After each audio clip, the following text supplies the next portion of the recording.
Hare Krishna. Om Jnana Timirandasya Jnananjana Shalakaya Chakshuru Nutamina Tasmai Shri Gurue Namaha. This is a small poem in glorification of holiness. From Los Angeles dawn, your journey rose, where UCLA's bright river flows. Sociology, economics in your frame, yet higher truth called out your name. A champion's heart, the courts acclaimed. NCAA MVP, your skill proclaimed. On Santa Cruz sands, your prowess strong. A lead singer too, with rising song. But worldly crowns could not suffice. A teammate's choice revealed the price. He left it all for Bhakti's way. You saw the path that does not sway. On June 11, 1970, Grace, you met Srila Prabhupada face to face. Initiation came in 71. A servant's life had just begun. In Portland's temple, you took the lead, a president serving the mission's need. Spiritual sky, you helped to guide, while preaching far and sanctified. At Prabhupada's word, your hands were raised. The Bhakti program, the Bhakta program stood and blazed. In LA first, then world embraced, you trained new hearts in saintly grace. Across the continents, your service ran. America, Europe, Bharat's span. Folk in the UK, you set in place. Congregations grew by Krishna's grace. Director for nations near and far, Scotland, Israel, Cyprus, star, Greece, Holland, Belgium, stand by stand, you spread Lord Krishna's holy brand. In 87, the GBC called, a guru's tasked to lift us all. Krishna Fest rolled in 89, a traveling stage where hearts align. You met the Druze with kindly art. In a Sophia, you touched every heart. Through reason clear and Vedic light, you shared the soul's eternal right. Degrees in Bhakti's sacred field, Shastra's studies, wisdom sealed. Master's doctorate, Vedic aim, administration crowned your holy name. 5 universities heard your voice. 100 colleges made their choice. Books poured forth, some 45, to keep Lord Chaitanya's mission alive. Vedic cosmology, vistas grand, Gaga Samhita in a scholar's hand. Vedic paradigm, bright side too, fortunate souls to guide us through. Temple to temple, shore to shore, you open wide the Bhakti's door. Through lectures, kirtan, books and care, You taught us how to truly share. O lion preacher, firm yet kind, with saintly heart and brilliant mind, your life's example lights the way to serve Sri Krishna day by day. May your standards high and chant the holy name till we die. Fierce and sweet, we place our hearts at your lotus feet. Hare Krishna.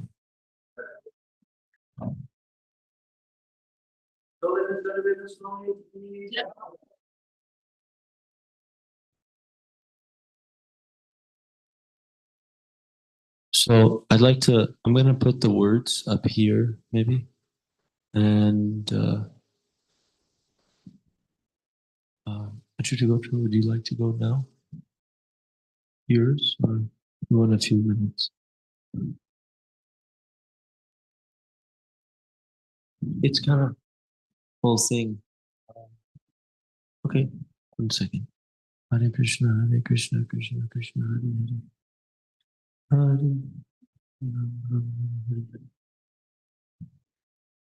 Hare Krishna, Krishna Krishna.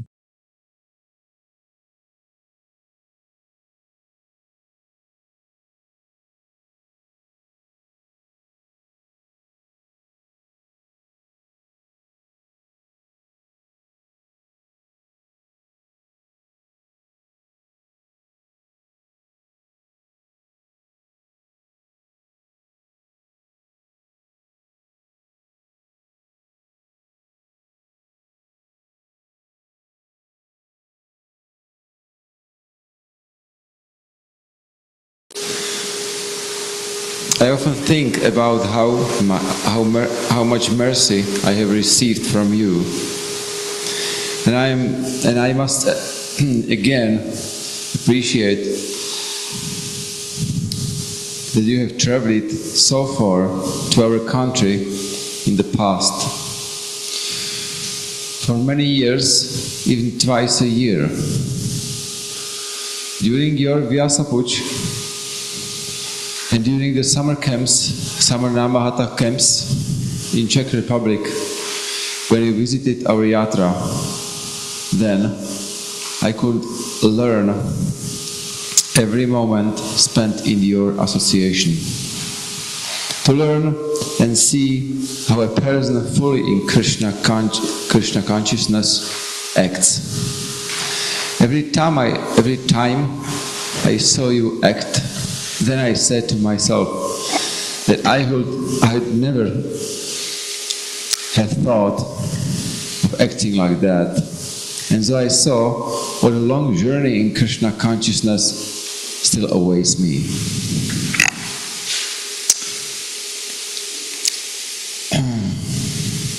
Having a living example in Krishna consciousness is a gift that can hardly be repaid.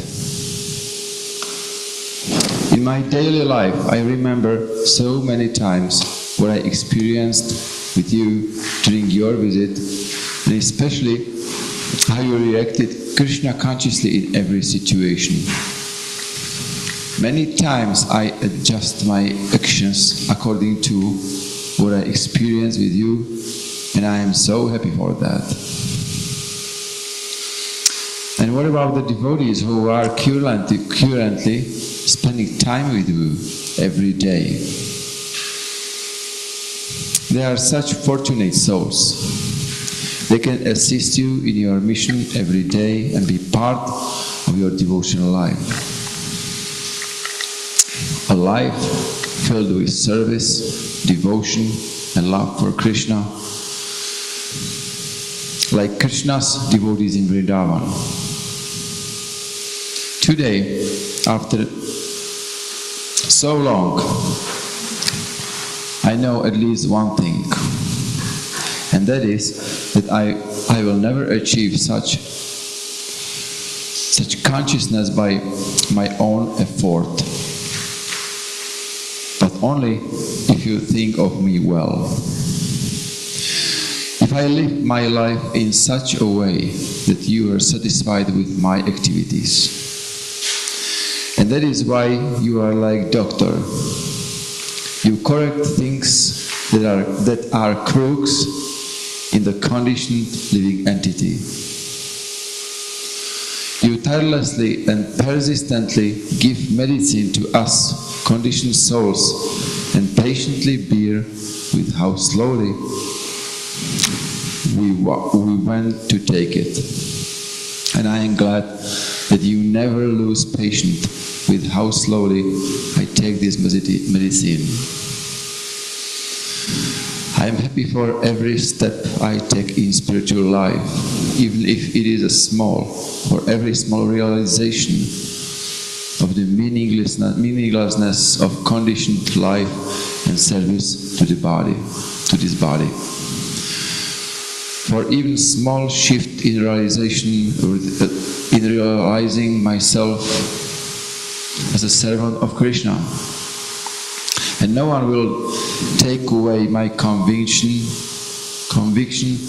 that behind every shift is the mercy of spiritual master, your mercy, and your desire to bring your disciples to the path of full Krishna consciousness. It is 100% your merit and your credit, and I thank you very much for it. Your humble servant, Achyuta Gotradas.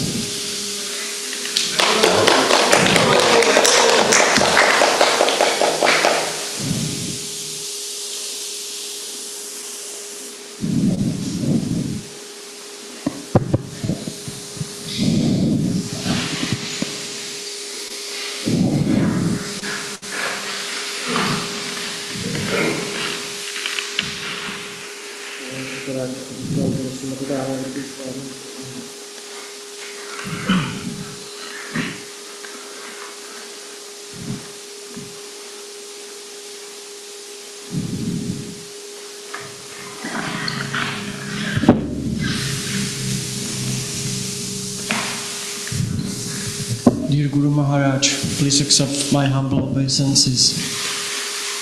Thank you for your personal example.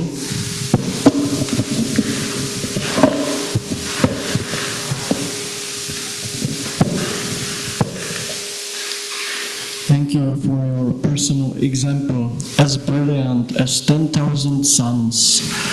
Although we are not in personal contact, you are still the main source of inspiration in our devotional lives via your lectures, books, etc. You did an extraordinary feat of commenting of the whole Garga Samhita. It is so nice to read about Krishna's pastimes. In many places in revealed scriptures, we get the information that hearing about Krishna's pastimes is the most important process of developing our forgotten state of Krishna consciousness. By your grace, we got a new opportunity to remember, to grow up, to water our bhakti lata and taste nectarian fruits of love of God. We appreciate your approach to devotional service, and we are very happy to have a well-wisher like you. Thank you. Please pray for our spiritual health. Next year we plan for the Ratha Yatra in Brno city. Please bless us to continue with this tradition year after year for the pleasure of Lord Jagannath, Srila Prabhupada, and Your Holiness. Hare Krishna.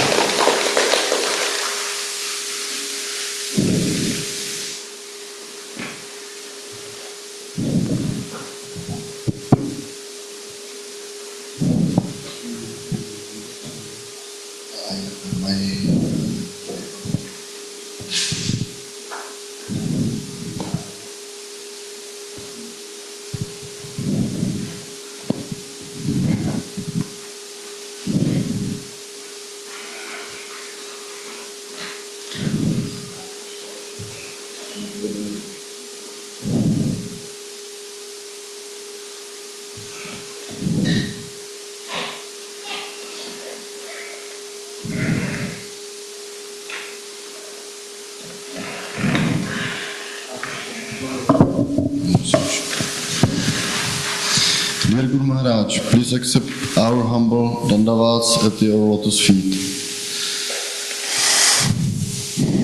On this sacred day of your Vyasa Puja, we would like to express our deep gratitude to you. By your guidance and mercy, we are able to glimpse, at least in a small way, the true beauty of devotional service. Your presence, your instructions, and your example give us the strength to rise again and again and to continue on the path which we would not be able to walk without your light. Thank you, Guru Maharaj, for teaching us not to deviate from the principles of Shastra and at the same time guiding us with such patience and compassion that one feels encouraged rather than discouraged. Thank you for showing us that spiritual life is not just philosophy, but character, discipline and dedicated service every day without excuses. Thank you for being such a transparent medium of the Guru Parampara, through which the original instructions of Krishna and the mercy of Srila Prabhupada pass clearly, without distortion and without compromise. We sincerely wish to become worthy of even a single drop of your attention. Please bless us so that we may follow your instructions with sincerity and without pride, so that we do not allow ourselves to be misled by false ego, and so that one day we may please your heart with our service, however small it may be. Please allow us to remain forever under the shelter of your lotus feet and to be a sincere part of your mission. Your humble servants, Rukmini Ramanadas and Lakshmi Devi Dasi.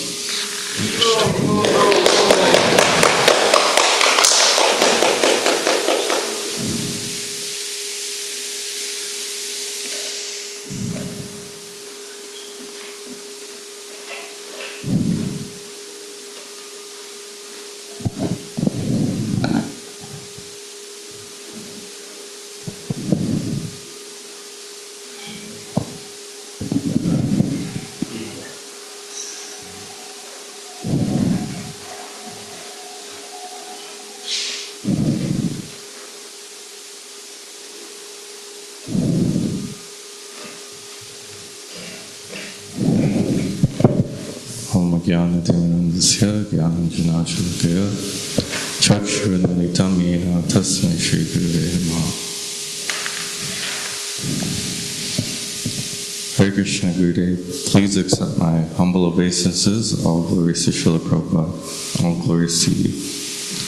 On this divine auspicious day of your 76th Vyasa Puja ceremony, I just want to say how fortunate I am to know an extraordinary and rare personality such as yourself. The numerous things you've shown and achieved in the many years of establishing Krishna consciousness throughout the world, impacting many lives, is incredible. I'm indeed amazed how strong-willed you are, and despite great difficulties, never tend to give up. Truly one of a kind, heart of a true Sankirtan warrior. It's amazing to see in Harinam videos continuing to preach, sharing the holy names with enthusiasm and compassion for us forgotten souls. You continue to set a prime example of how to strive in Krishna consciousness, following the instructions of Srila Prabhupada with simply dedication and sincerity. I just want to say thank you for all that you've done and continue to do for me, as Krishna consciousness can be very difficult, but despite how difficult, you continue to pull and keep me engaged. Having the association of Krishna's kind devotees. Kabe hino kripal labaye e jana Kritartha hobena nata Shakti buddhihina ami atidina Kodo more atmasata. When will such mercy fall to this one who is weak and devoid of intelligence? Allow me to be with you. Yogyata vichare kichanahipai tomara karuna sara karuna nahorle kandiya kaniya prananada kiba ara. If you examine me, you'll find no qualities. Your mercy is all that I am made of. If you are not merciful unto me, I can only weep and I will not be able to maintain my life. Thank you always, your servant, Devarshi Narada Das.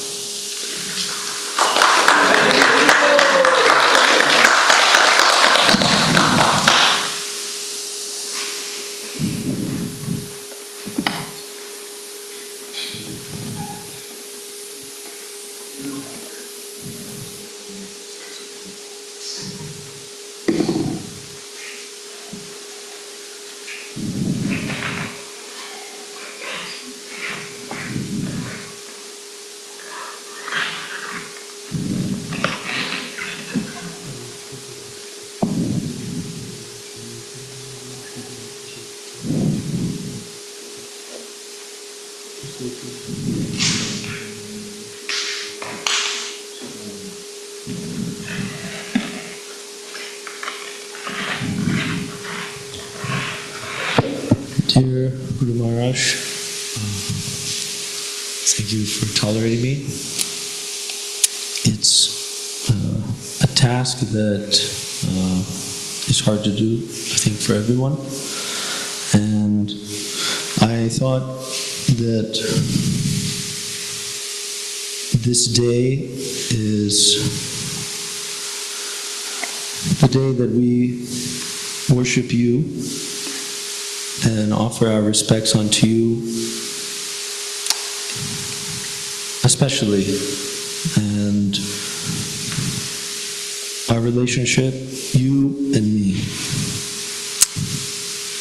is what I'd like to focus on. So you are grateful for the opportunity to serve Srila Prabhupada's mission, and you continue under any and all circumstances to be kind upon me and kind upon all living entities. You're tirelessly conceiving and receiving inspiration for spreading the Sankirtan movement. And me, I'm self-absorbed. You are patient with suffering, conditioned souls who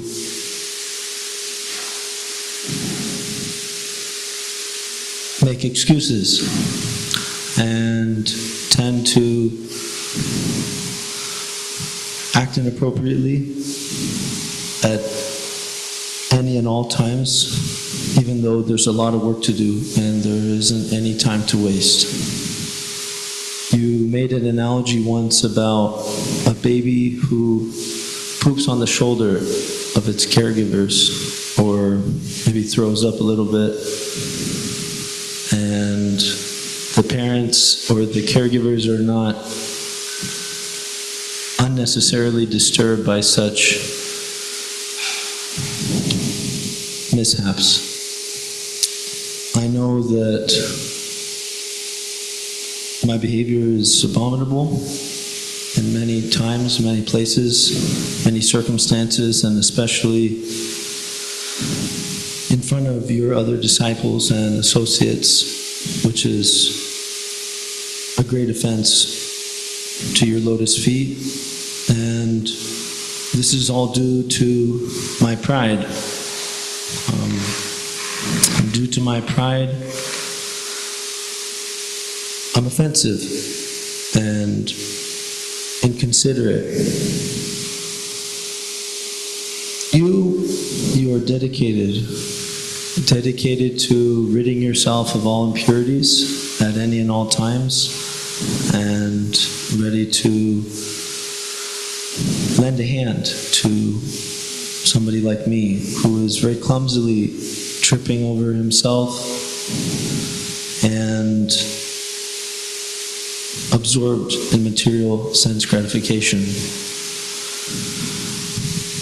You and me have gone through some challenges, some wonderful accomplishments or trials for this community and for your preaching. We have gotten involved in projects which I would have never dreamed about, and you trusted me to get involved and to make things happen. And I'm trying to learn to trust you in any and all circumstances, that the Shastra says that you're the exact representative of the Guru Parampara. You are a transparent medium to Lord Krishna, who is completely trustworthy. And by your mercy,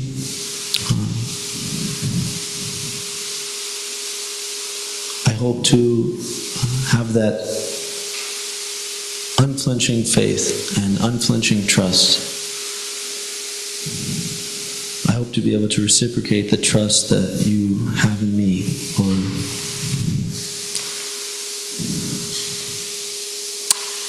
I heard an analogy about offenses to the spiritual master or to the Vaishnava, and it resonated deeply with me.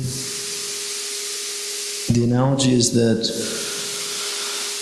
if one has a thorn in the heel, then the thorn has to come out of the heel. So my offenses against you are only forgivable by your mercy, and we understand how grave it is to offend a pure devotee of the Lord. And I'm praying for your mercy, for your forgiveness on this day and every day. Please do forgive me and absolve me of all offenses that I made at your lotus feet. And sincerely, please pray that I can sincerely continue to render service unto you, birth after birth. Swami Goswami Maharaj ki jai.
Om Jnana-Timrandasya Gnanjana Shlakaya Chakshunritamena Tashmai Shri Gurave Namaha. Dear Gurudev, I want to thank you for giving me the opportunity to make a commitment for my whole life. Commitment to you, to following a clean life, 4 regulative principles, and an opportunity to give others something that is truly hopeful in their life. And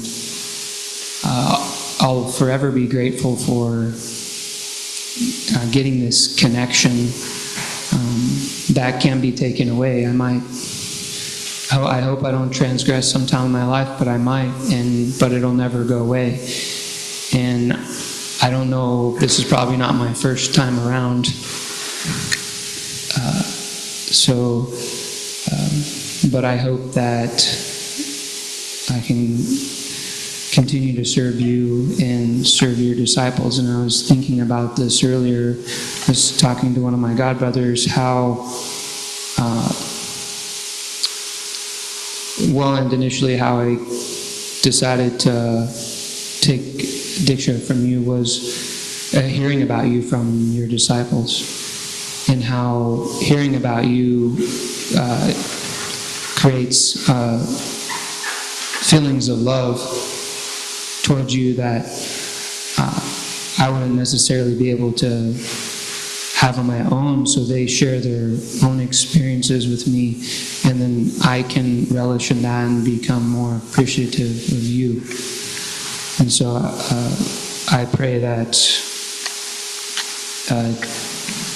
to Srila Prabhupada and to the rest of the Guru Parampara that I can truly take shelter of you and see that your vision of RVC, of spreading Krishna consciousness is happening, and it's only not happening because I can't see it, but it is happening in reality. And like my godbrother Magadhara Prabhu, I also would ask you to, again, to please forgive my offenses. And I pray that the mercy will continue to flow, and I'll continue to take shelter of you and also Srila Prabhupada, even when so many things don't want me to, my mind doesn't want me to, but I pray that I can continue to take shelter of Srila Prabhupada and you. His Holiness Dhanavir Goswami Ki Jai.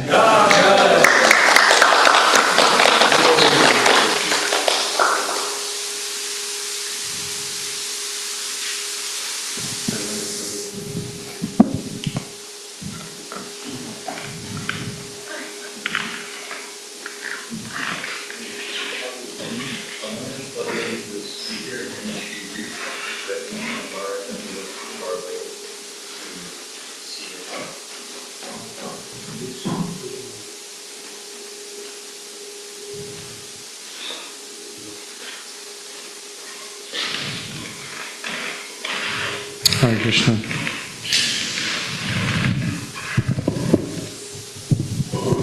Dear Gurudev, the Sanskrit word Dhanavir is a word that literally translates to hero of charities.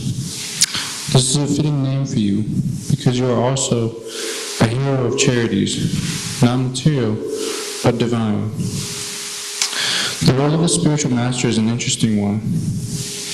For although none of your disciples are related to you by blood, still you take full responsibility for their every action. Actually, the relationship with the spiritual master is deeper than the relationships we have with our material friends or family.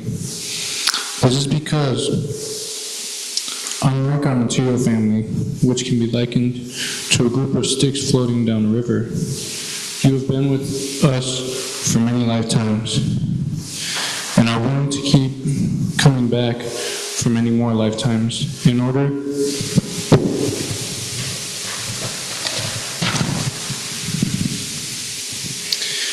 for us to get the real treasure of spirituality, Krishna Prema. Gurudev, you have so many good qualities, of which a few are that you are humble, that you are kind to your disciples, and that you are open and honest with everyone.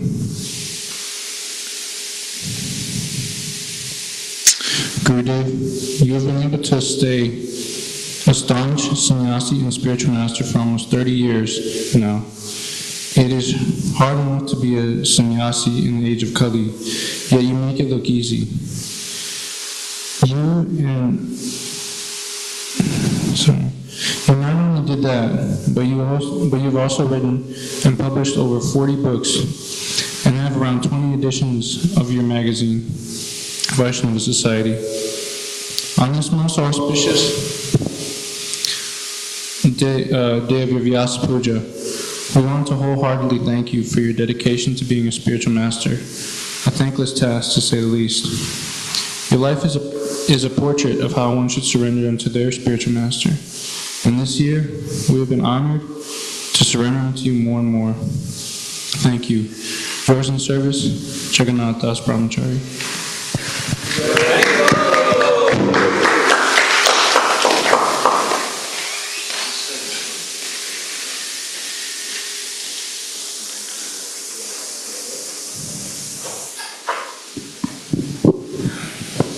Hare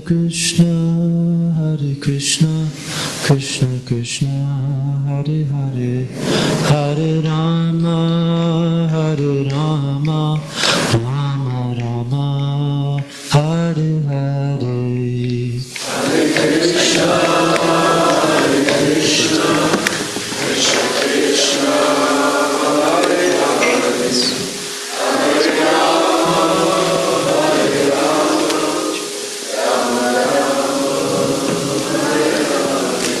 Hare Krishna, Krishna Krishna, Hare Hare, Hare Rama, Hare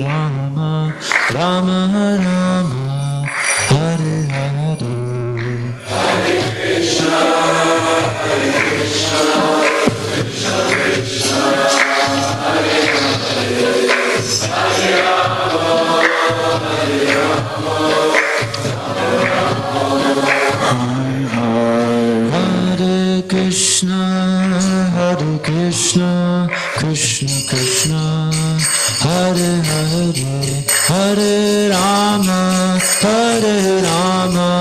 Rama Rama, Hare Hare.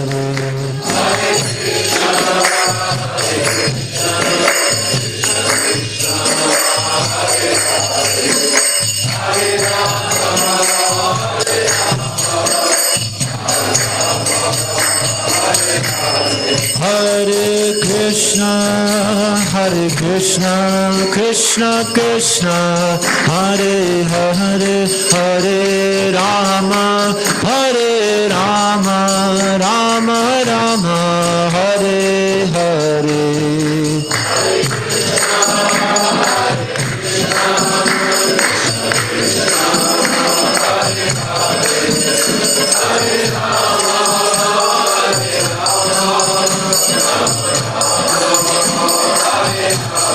Hare Krishna, Hare Krishna, Krishna Krishna, Hare Hare, Hare Rama, Rama Rama, Hare Hare.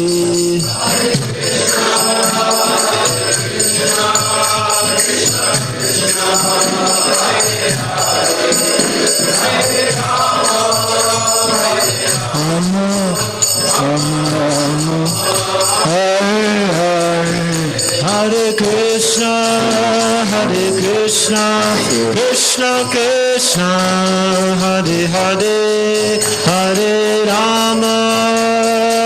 Rama, Rama Rama, Hare Hare.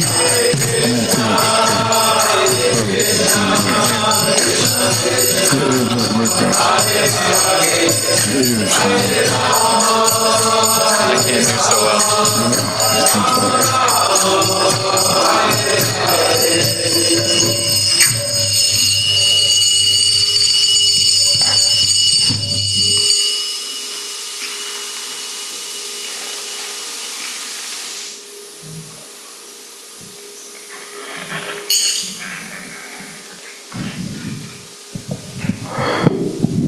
Guru Maharaj, I wanted to offer you the book amount that you've distributed this year that I personally got to hand to people. I think you've distributed many books from many disciples, but this is just the ones that I got to be involved in. So the total amount of books for the year is 14,879. books with 333 sets of books, which includes 51 Garga Samhita sets, 76 Mood and Mission of Srila Prabhupada sets, 3 Sri Bhaktisiddhanta Vaibhava sets, 58 Chaitanya Charitamrita sets, and 145 Srimad Bhagavatam sets. So that's definitely, those are the books that you distributed.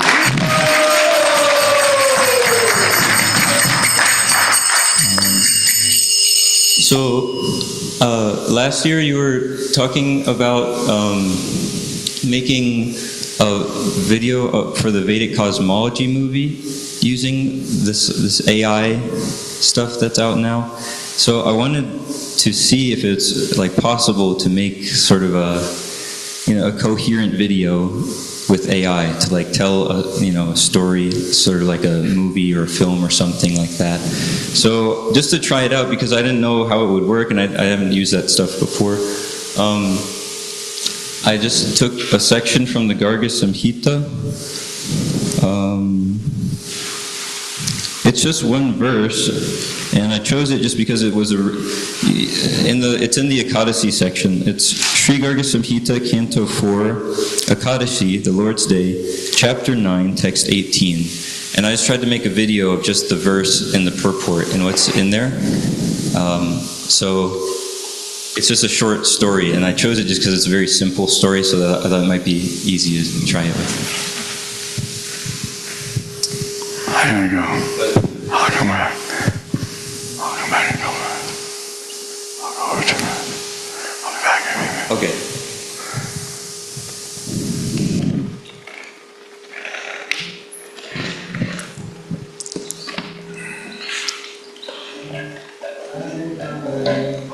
Hare Rama, Hare Rama, Rama Rama, Hare Hare.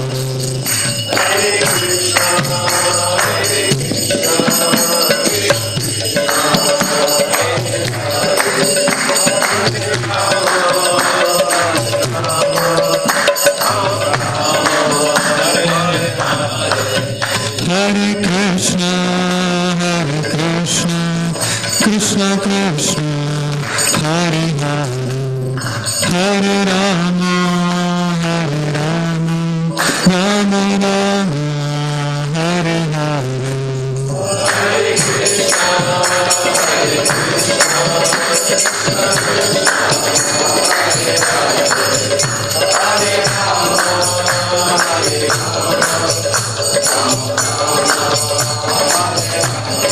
Hare Krishna, Hare Krishna, Hare Rama, Hare Hare Krishna, Hare Krishna, Krishna Krishna, Hare Hare, Hare Rama, Hare Rama, Rama Rama, Hare Hare. Hare Krishna, Hare Krishna, Hare Hare, Hare Rama, Hare Rama. Hare Krishna, Hare Krishna, Krishna Krishna, Hare Hare, Hare Rama, Hare Rama, Rama Rama, Hare Hare.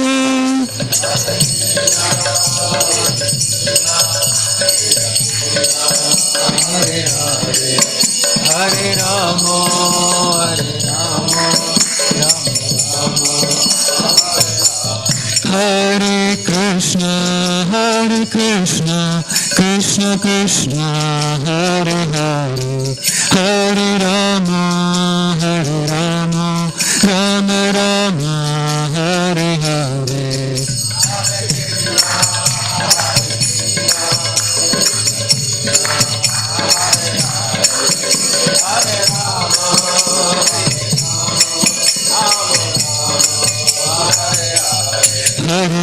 Hare Krishna, Krishna Krishna, Hare Hare, Hare Ram, Ram Ram, Hare Hare.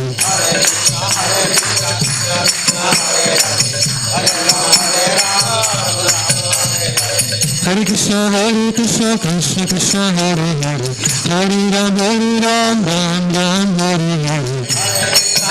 Krishna, Hare Hare. Hare Krishna, Krishna Krishna, Hare Hare. Hare Ram, Ram Ram, Hare Hare.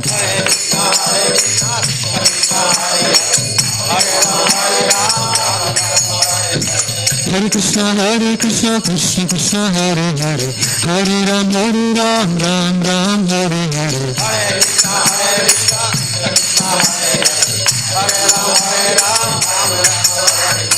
Hare Krishna, Krishna Krishna, Hare Hare. Hare Ram, Ram Ram, Hare Hare. Hare Krishna, Krishna Krishna, Hare Hare. Hare Ram, Ram Ram, Hare Hare.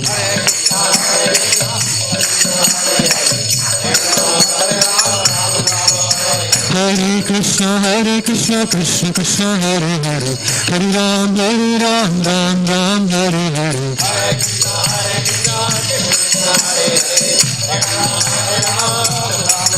Hare Krishna, Krishna Krishna, Hare Hare. Hare Rama, Rama Rama, Hare Hare. Hare Krishna, Krishna Krishna, Hare Hare. Hare Rama, Rama Rama, Hare Hare. Hare Krishna, Krishna Krishna, Hare Hare. Hare Rama, Rama Rama, Hare Hare. Hare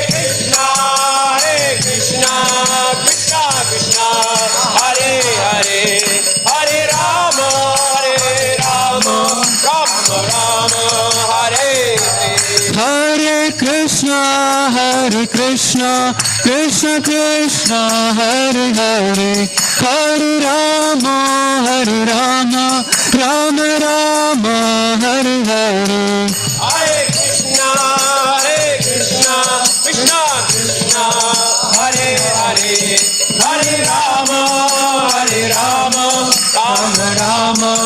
Hare Hare. Hare Krishna, Krishna Krishna, Hare Hare. Hare Rama, Rama Rama, Hare Hare. Hare Krishna, Want me to slow down? Hare Rama, Rama Rama, Hare Hare. Hare Krishna, Krishna Krishna, Hare Hare. Hare Rama, Rama Rama, Hare Hare. Hare Krishna, Krishna Krishna, Hare Hare. Hare Rama, Rama Rama, Hare Hare. Hare Krishna, Krishna Krishna, Hare Hare. Hare Rama, Rama Rama, Hare Hare. Hare Krishna, Krishna Krishna, Hare Hare. Hare Rama, Rama Rama, Hare Hare. Hare Krishna, Krishna Krishna, Hare Hare. Hare Rama, Rama Rama, Hare Hare. Hare Krishna, Krishna Krishna, Hare Hare. Hare Rama, Rama Rama, Hare Hare. Hare Krishna, Krishna Krishna, Hare Hare. Hare Rama, Rama Rama, Hare Hare.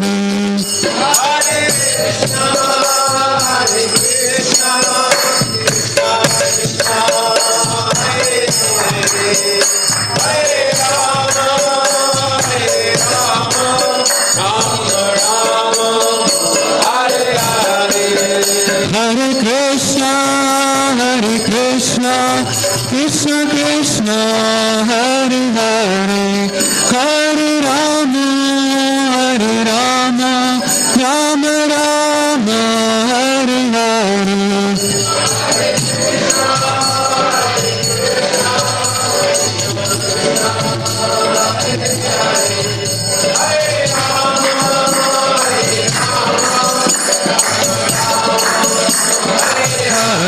Hare Krishna,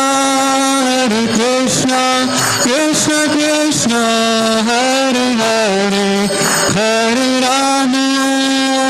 Rama, Rama Rama, Hare Hare.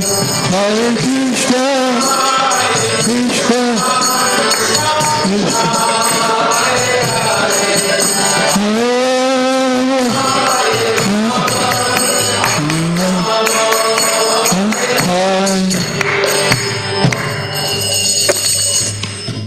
One thing is, so I was thinking if it is half decent, then maybe we could make some videos from the Garga Samhita and the Srimad Bhagavatam using these same programs. So that was kind of the idea, just to see if it works.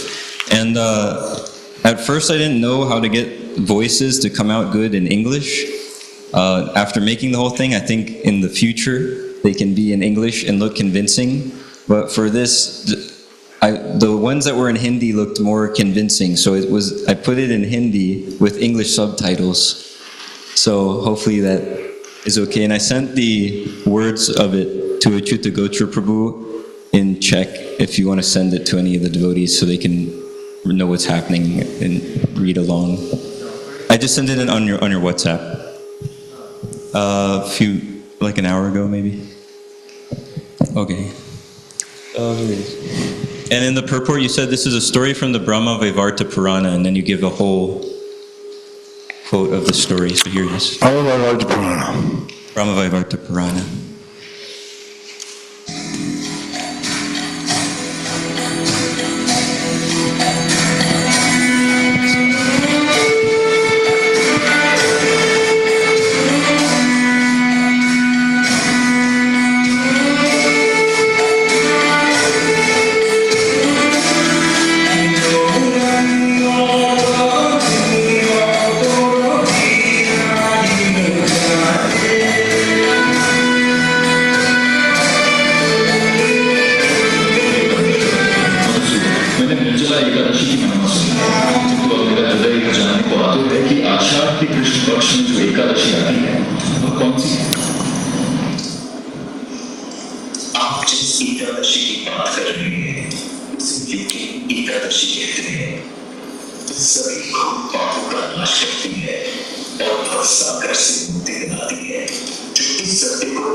I just wanted to check, are the subtitles visible, or it was like a little too fast? Yeah, a little too fast, yeah. Okay.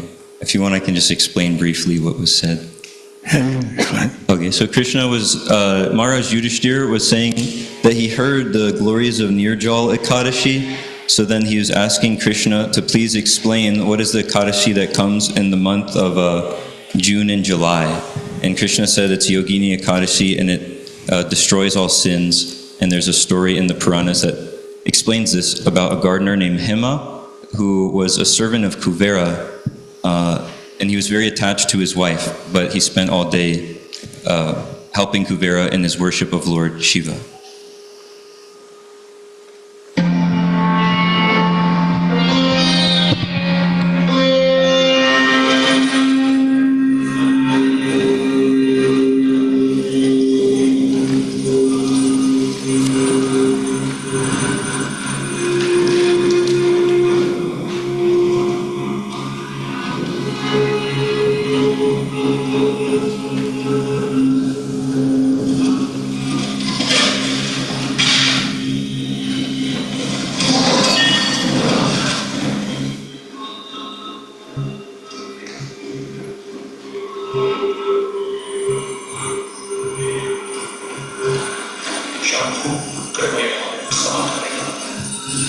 And that's Kuvera, and he's asking for Shiva to forgive them because some of his servants are messing up in the worship.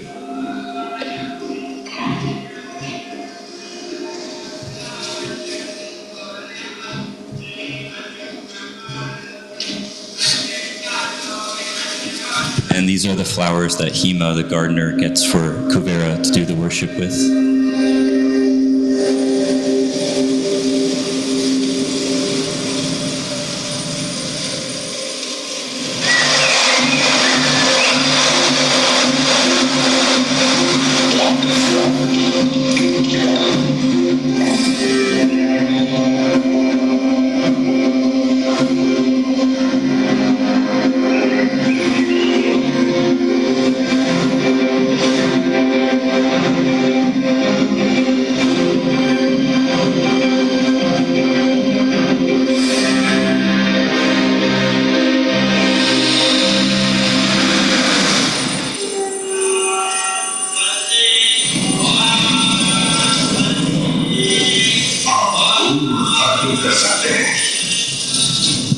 He told Kuvera he could offer the flowers, and Kuvera's angry, saying, "What's the meaning of this?"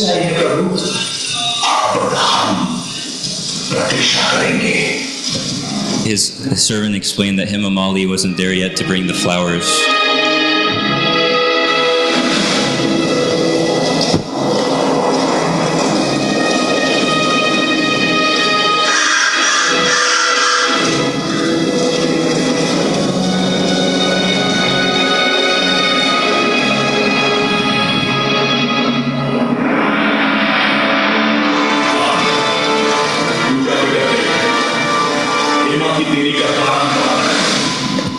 So he said that the worship is ruined, and to quickly find the cause of Hima's delay.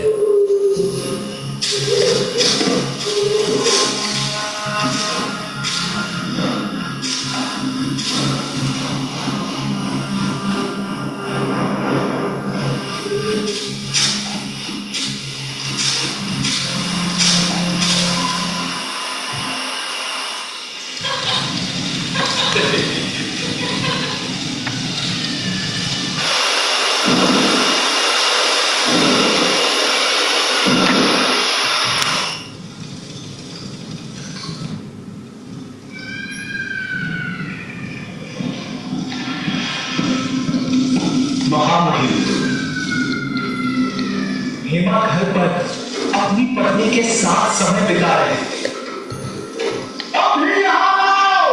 He said Hima's at home enjoying the association of his wife, and Kuvera said, "Bring him here." तुमने मेरे परम पूजक प्रभु श्री शंकर की अवहेलना की है और अपने सुख भोग में लीन रहे हो। तुम कुछ लोग से निराश हो जाओगे और अपनी अत्यंत अपनी से अलग हो जाओगे। So Kuvera cursed him to get leprosy and fall down to earth and be separated from his wife for ruining the worship.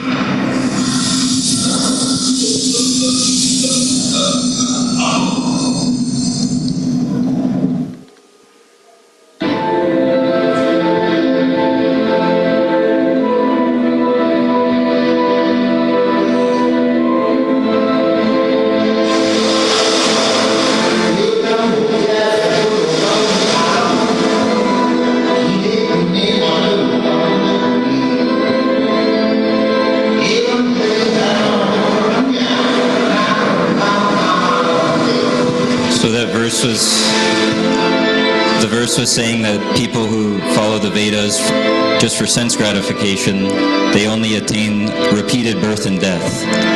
And it's showing the fall of a demigod down to earth.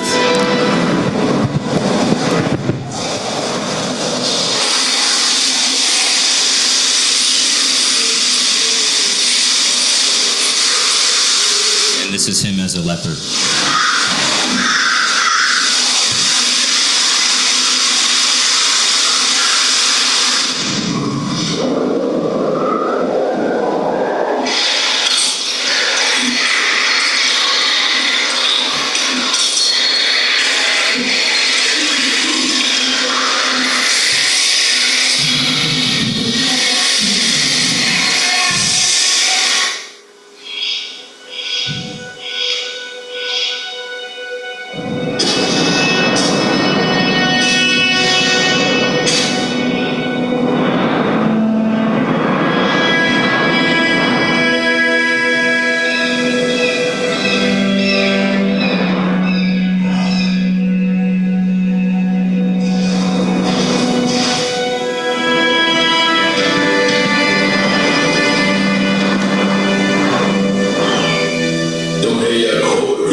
So Markandeya Rishi asked him how he got into this condition. Markandeya? Who's the sage? This is Markandeya Rishi, and he asked him how he got into this bad condition. So he's explaining that he was Kuvera's gardener, but due to lusty desires, he neglected his duty and got cursed by Kuvera. But now somehow this unfortunate soul has suddenly become fortunate by meeting a great personality like you, he says to Markandeya Rishi.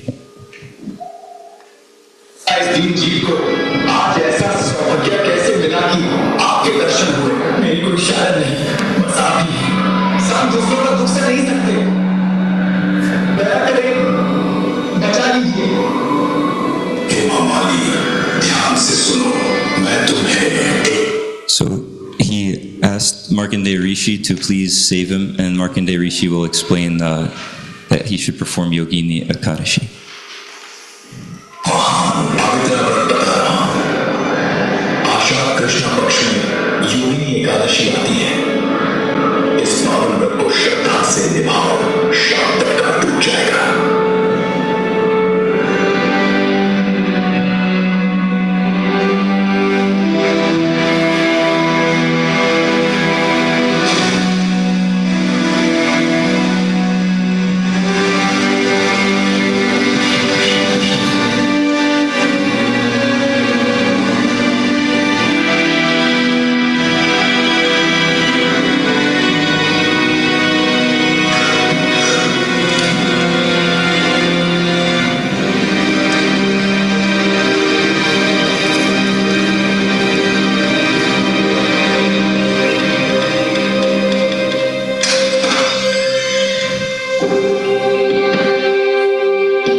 So Krishna explained that what Yogini Ekadashi is.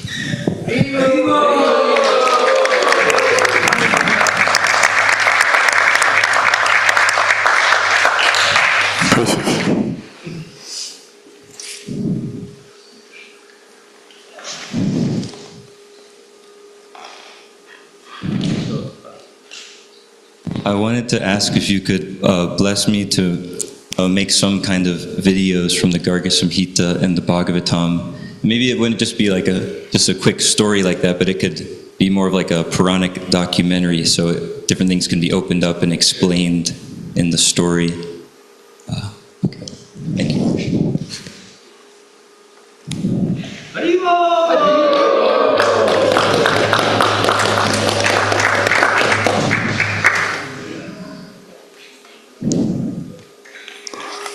couldn't do it. Just want to have the skill.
नमो विष्णुपदाय कृष्णपृष्ठाय भूतले श्रीमदे भक्ति विकास स्वामी नामिने नमो विष्णुपदाय कृष्णपृष्ठाय भूतले श्रीमदे दानवीर गोस्वामी नामिने नमस्ते सारस्वती देवी गौरवाणी प्रचारिणी विशेष शून्यवादी पाश्चात्य जय Shri Krishna Chaitanya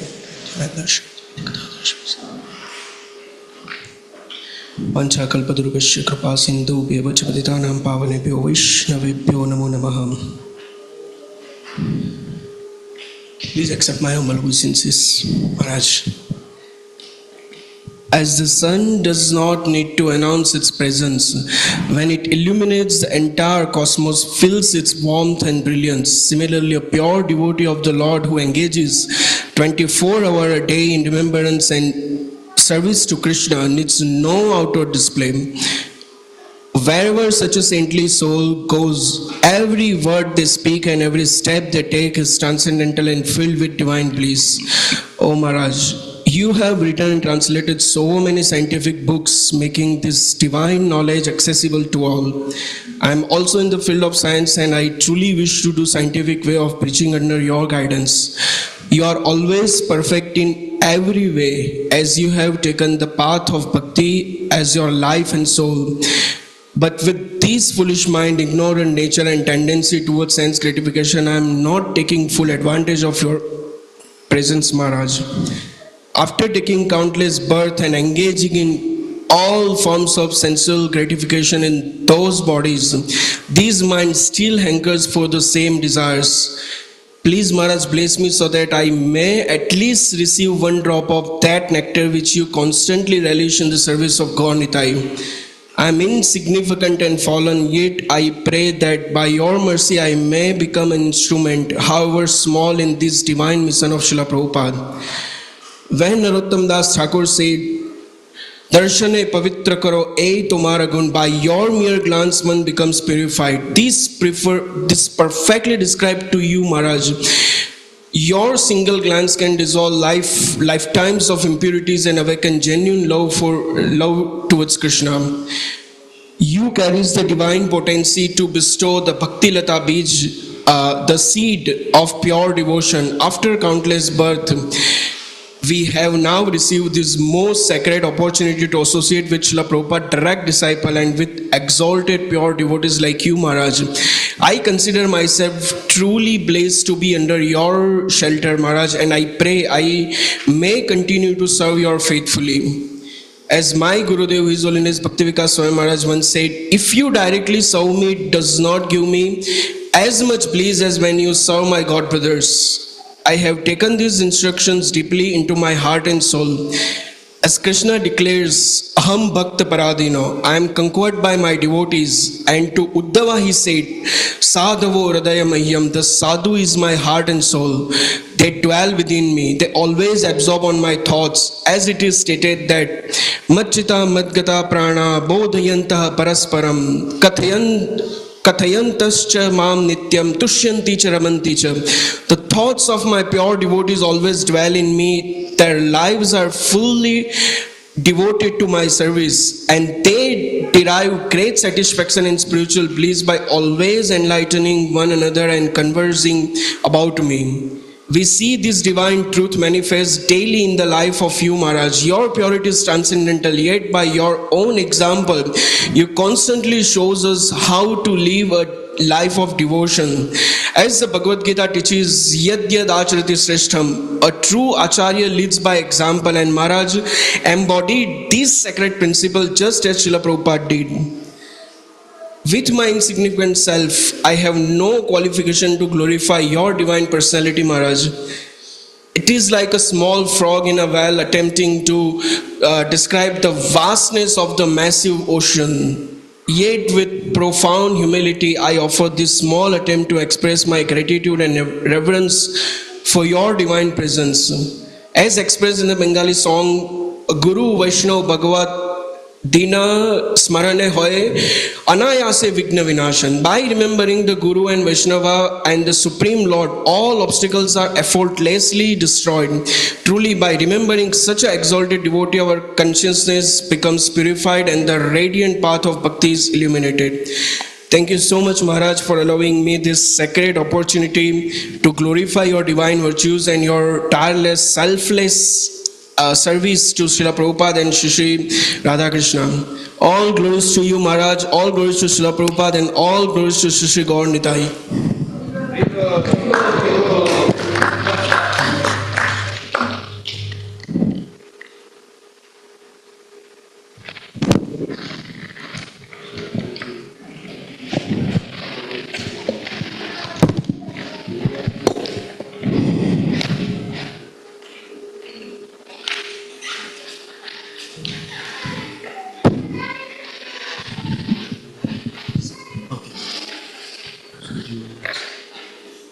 So now we'll do the senior initiated disciples, ladies. Would anyone like to go now?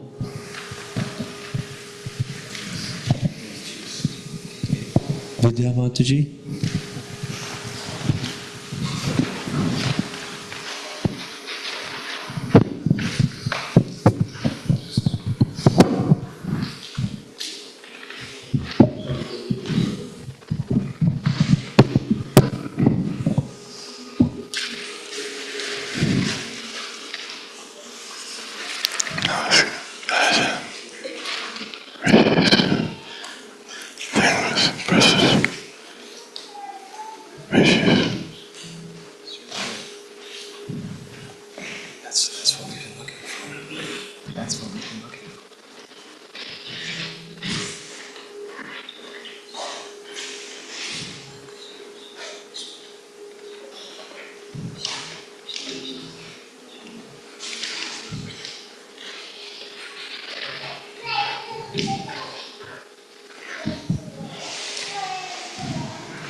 Respected Guru Maharaja, please accept my humble obeisances at your lotus feet.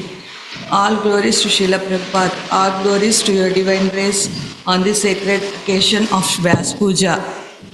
Today I pause to reflect on the immense gift of your presence in this world, a presence that radiates clarity, courage and compassion. You are not merely a scholar of Vedic truths, you are a living embodiment of them. In a world clouded by confusion and compromise, you stand as a beacon of uncompromising dharma. Your lectures pierce illusion. Your books illuminate the path of transcendence. Your example silence doubt. You have shown us that spiritual life is not a retreat from reality, but a bold engagement with it, armed with Shastra, humility, and the desire to serve. I have personally benefited from your teachings on Garga Samhita, Varnashram Dharma, and the urgency of Krishna consciousness. You have helped me see that spiritual knowledge must be lived, not merely learned. Your emphasis on practical application, whether through community development, education, or outreach, has inspired me to integrate Krishna consciousness into every aspect of my life. Your compassion is fierce and fatherly. You do not flatter, you uplift. You do not bend truth to please, you speak truth to liberate. And yet, beneath your strength lies a heart that deeply cares for each soul's journey. I've seen how you encourage the hesitant,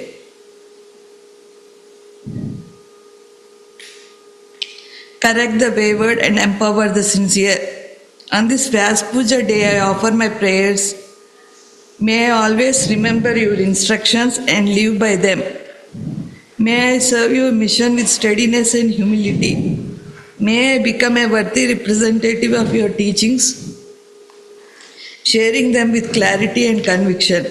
May I never forget the urgency of this human life and the rare opportunity to serve a pure devotee. Thank you, Guru Maharaja, for being a fearless torchbearer of Srila Prabhupada's legacy. Thank you for showing us that devotion is not sentiment, it is an action, it is a sacrifice. It is a truth lived boldly, with deep gratitude and reverence. Your servant Vidya Devi Dasini.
Dear Guru Maharaj, please accept my humble obeisances, all glories to Srila Prabhupada. Today is the auspicious day of your appearance in this world. It is the most important moment because it was born an ocean of mercy, who has a compassion even with this fallen soul in the darkness of ignorance with me. You are my only friend because you teach me how to go back home, back to Godhead. But what is your desire? What do you really want from me? My life is useless. Why did I take initiation if I don't know what is your desire? I don't want to be a disciple who makes only a show. Only through you I can serve Krishna. Only through you I can understand the scriptures. Only through you I can sing the kirtan. If you are happy with me, I also get the blessing from Krishna. I am watching everything from a well of material existence.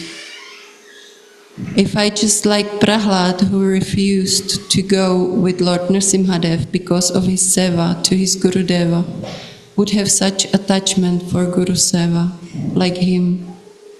Or if I would be like Bandhu, disciple of Nanda Kishore Goswami, who very simple and full of faith, refused Krishna friendship because he didn't accept the invitation of his Guru. Please bless me to become a bona fide disciple. Please bless me to serve you eternally. Life after life I have been waiting for you.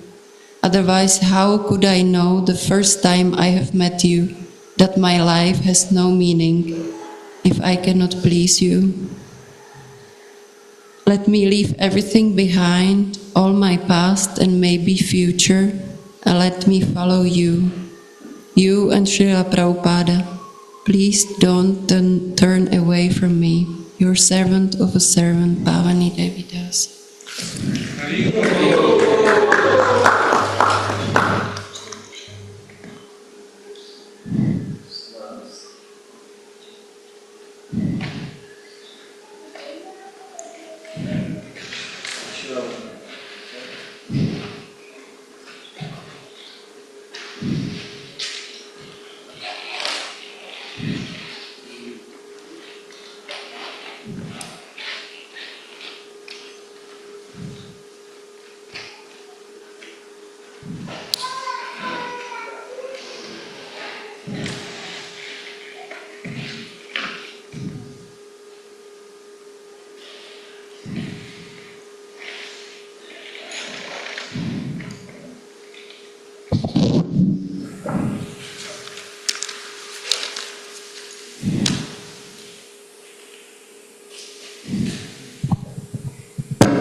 विष्णुपादाय कृष्णपृष्ठाय भूतले श्रीमते दानवीर्गो समिति नामिने नमो विष्णुपादाय कृष्णपृष्ठाय भूतले श्रीमते भक्तिवेदांत स्वामी नामिने नमस्ते सरस्वती देवी गौरवाणी प्रचारिणे निर्विशेष शून्यवादी पाश्चात्य देशतारिणे मुखं करति वाचालं पुंगं लंघित गिरिं यत्कृपातमहं वन्दे Shri गुरुदिनतारिणे I offer my respectful obeisances unto my spiritual master, the deliverer of the fallen soul. His mercy turned the drum into eloquent speaker and enabled the lame to cross mountain. Om Gyanatimirandasya Gyananjana Shalaka Chakshurumlitam Jana Tasmai Shri Gurave Namah. I was born in the darkening universe and my Guru Maharaj opened my eyes with the torch of knowledge. Dear Guru Maharaj, please accept my most acceptable and humble obeisances at the doors of your lotus feet. All glories to you, all glories to your divine grace on the most auspicious day of pure Bhasha Puja. All glories to Srila Prabhupada. Guru Maharaj, I have written a song for you. Please accept this song. This song has 9 verses. I have written the song to the best of my ability. If there are any mistake in the song, please forgive me.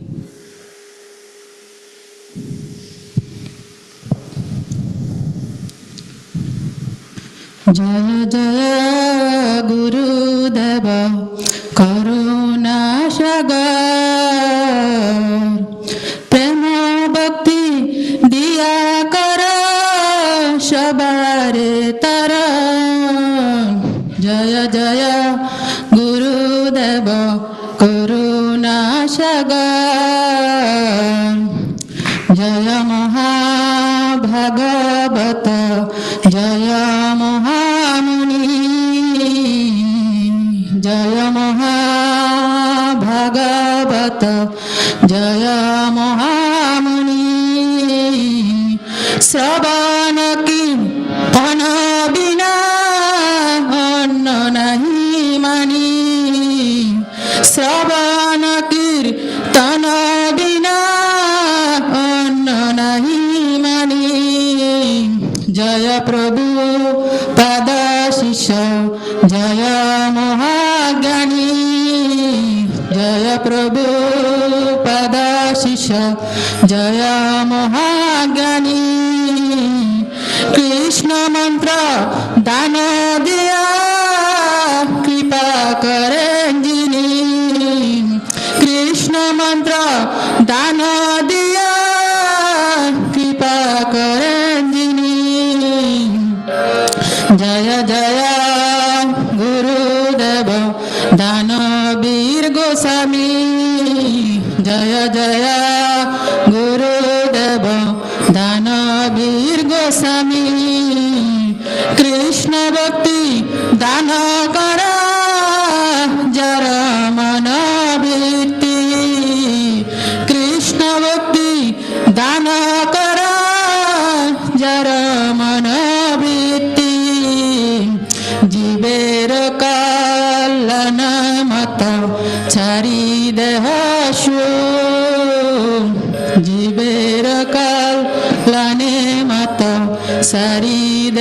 আসো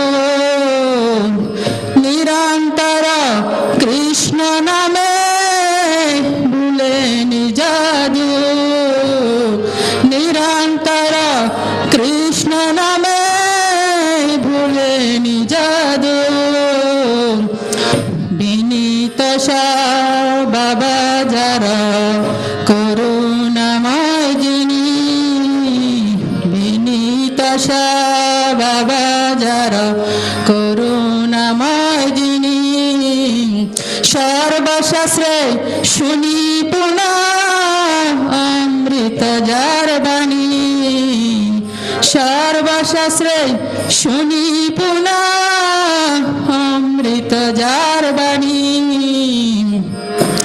প্রভুপাদা নাম রাখে দানবীর গোস্বামী প্রভুপাদা নাম রাখে দানবীর গোস্বামী নিরন্তর জ্ঞান ভক্তি দান করেন যিনি নিরন্তর জ্ঞান ভক্তি দান করেন যিনি যার বাণী অমৃতময় অমৃত বরসে যার বাণী অমৃতময় অমৃত বরসে এমন দুর্লভ গুরু বড় ভাগ্য মিলে এমন দুর্লভ গুরু বড় ভাগ্য মিলে আমি Adam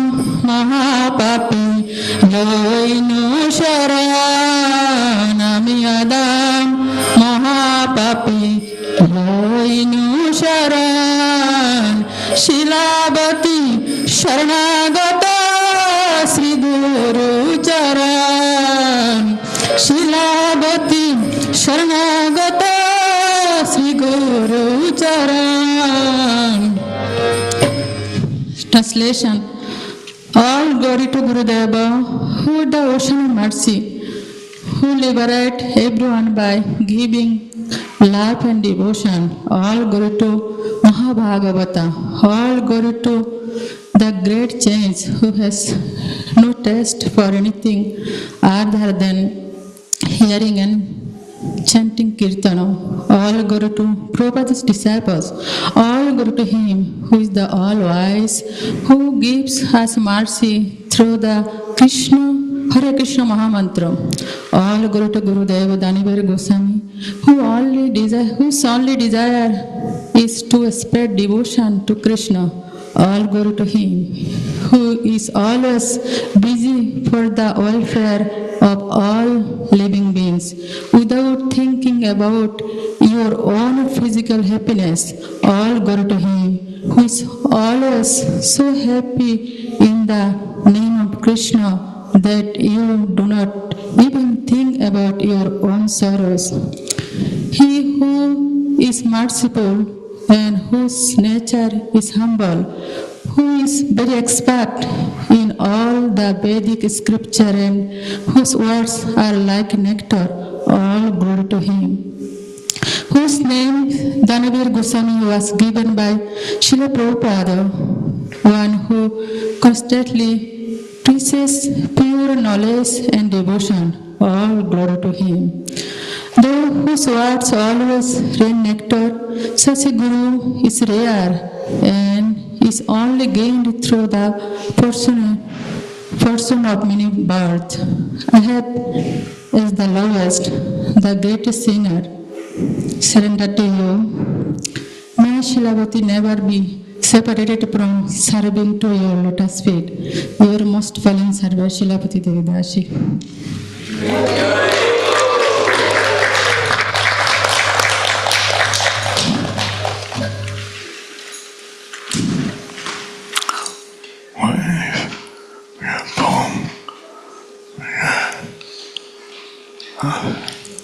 Bhagavatam, Puranic pastime, song. What next? Any other disciples would like to go now? Any other? No? Okay, so then now from the men's side, any uninitiated persons? Or Mataji? So I'm asking if any other initiated women would like to do their offering now? Yes? Okay, great.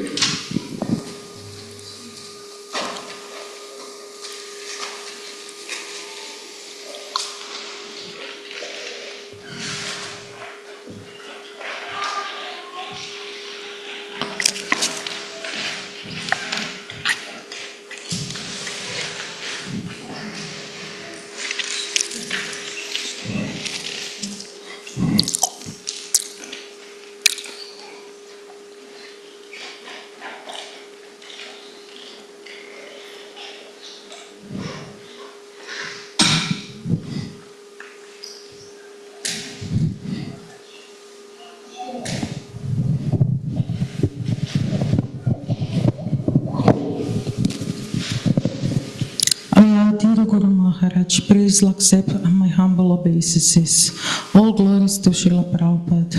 Om Gyana Timrandasya Gyananjana Shalakaya Chakshuram Militam Gyena Tasmai Shri Guruvaya Namaha Namam Vishnu Padaya Krishna Pristaya Bhutale Srimate Dhanavira Goswami Niti Namine Namam Vishnu Padaya Krishna Pristaya Bhutale Srimate Bhaktivedanta Swami Niti Namine Namaste Saraswati Deve Gauravani Pracharini Nirvishesha Shunyavadi Paschatya Deshatarine. Thank you for being steadfast in following Srila Prabhupada's instruction despite all the challenges that come into your life.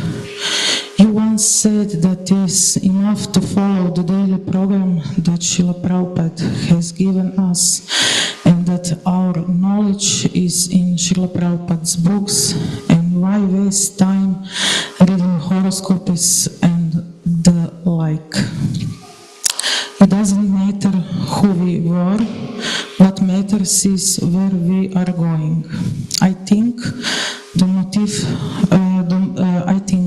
motives for following the path of bhakti are not always pure, and it takes time to realize that. It is not always easy to follow the path of sadhana bhakti, but it is important not to give up. Your motives are truly pure because you find pleasure in serving Srila Prabhupada and you try to please him every day. Therefore, it is not surprising that you have successfully completed so many seemingly impossible services. Seeing you act in accordance with Srila Prabhupada's instructions, one can only be inspired and help you to share the grace you have received from Srila Prabhupada. Caring for a person, whether a devotee or not, shows maturity and deep understanding of Lord Chaitanya's Mahaprabhu's movement. In the same way, you encourage your disciples to include their families, friends, colleagues in Srila Prabhupada's mission.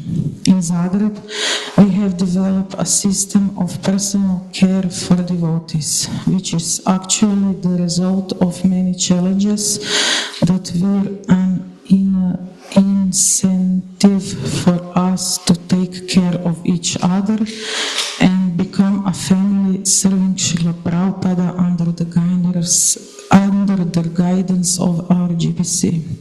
The people who initiated the project received great support from the devotees, and now we operate as a family.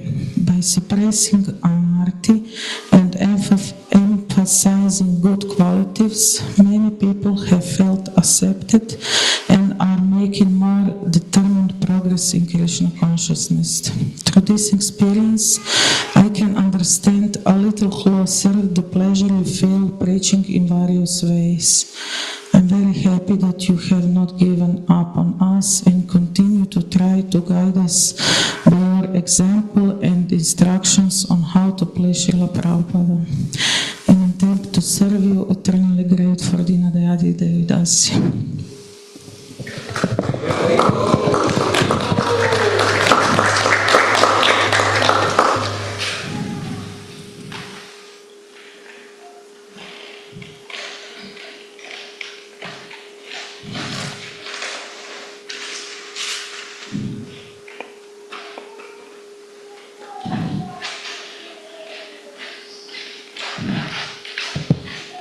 Hare Krishna, dear Guru Maharaj, please accept my humble obeisances. All glories to Sri Guru and Gauranga, all glories to Srila Prabhupada, all glories to you. You are the ocean of inspiration for us. The story of your spiritual path seems unbelievable. You have devoted yourself to Krishna and Prabhupada so fast. After a 2 hours conversation with your friend, you have decided to change your whole life completely. In a month, you have joined the temple, and since then, you serve Krishna and Srila Prabhupada till now. So many years have passed, but your enthusiasm, dedication, and faith grow every moment. You are so stick to daily programs and sadhana Prabhupada gave us. You attend them every time, every day, no matter how your body feels. It is a great inspiration for me and helps me realize the importance of it. You see Krishna everywhere in every situation. You see his plan. Every living entity is a Krishna's eternal spark, and you want to save all of us by spreading the holy name and making people chant on Harinams. Thank you for accepting me as your disciple. It is said that we cannot pay the debt to our spiritual master, but I hope that I may please you, at least by a bit of my tiny service to you, Vaishnavas, and the Lord. Please forgive me my offenses and ignorance, and please engage me in yours and Krishna's service. Thank you for letting us be here with you, your humble servant, Krishna Parayan.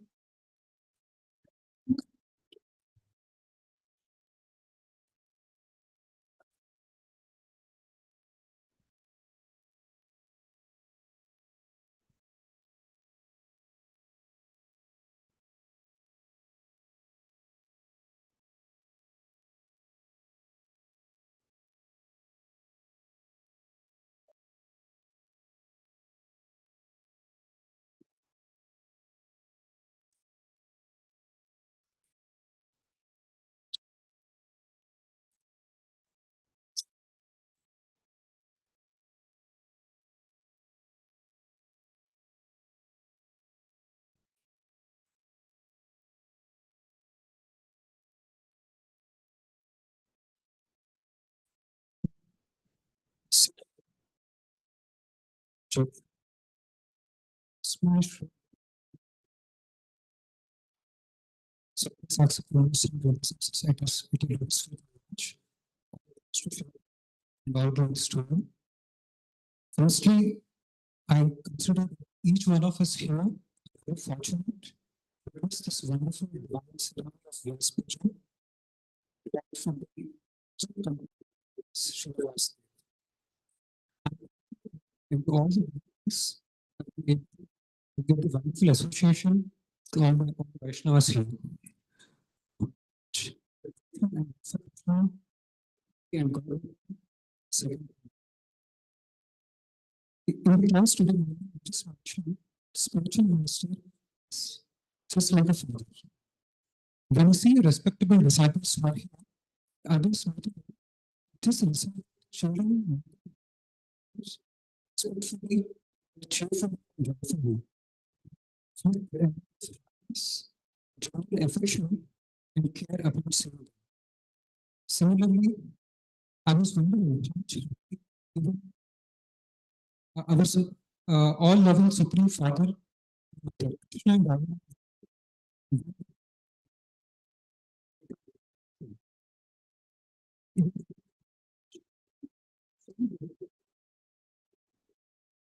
eagerness to serve, but everyone has really mesmerized me. Our entire statistic. So the situation what inspired me is it could be a simple thing, but you handle Hare Krishna counts each and every one.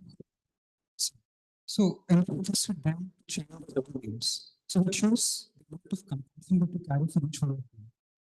And despite facing challenges and investing, I remember inspiring all of us. And I can pretty much say, Neeraj, it's possible only to enlighten to do such tasks. So, certainly establish civil society, hence, Krishna consciousness is the real way achieving the ideal of merciful is a good family, and that's what we're portraying here. Shivansi is a very masterpiece. Expansion of forms of books for it. So we can always get one association. Explain the philosophy. I'm also happy to share inspiration from books because I have. And so Radhesham Prabhu has been our mentor and counselor way back then. So even I take great inspiration from him. See, in my case, I'm still a young aspiring coach, and I sincerely for any offenses, seeking justice, see about his feet, you and all the Vaishnavas. So thank you very much for your attention, for this wonderful opportunity. Your servant Ajit. Yes, Wow.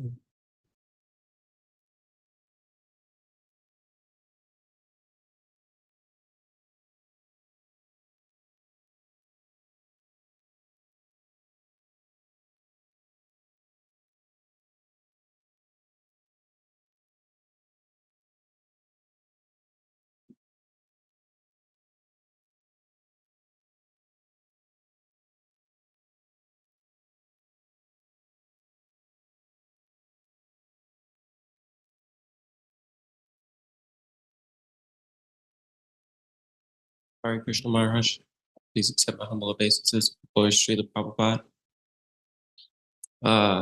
When I came back after being gone for almost 10 years, I and a friend who had joined the Bhakti program at the same time, I fully expected to be at least gently chastised. And you were so merciful.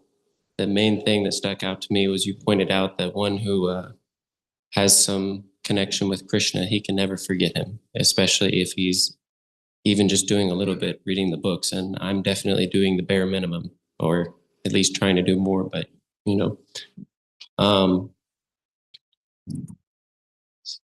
I'm very appreciative that you've set up Rupanuga Vedic College so we can have the association of your disciples and all these wonderful personalities.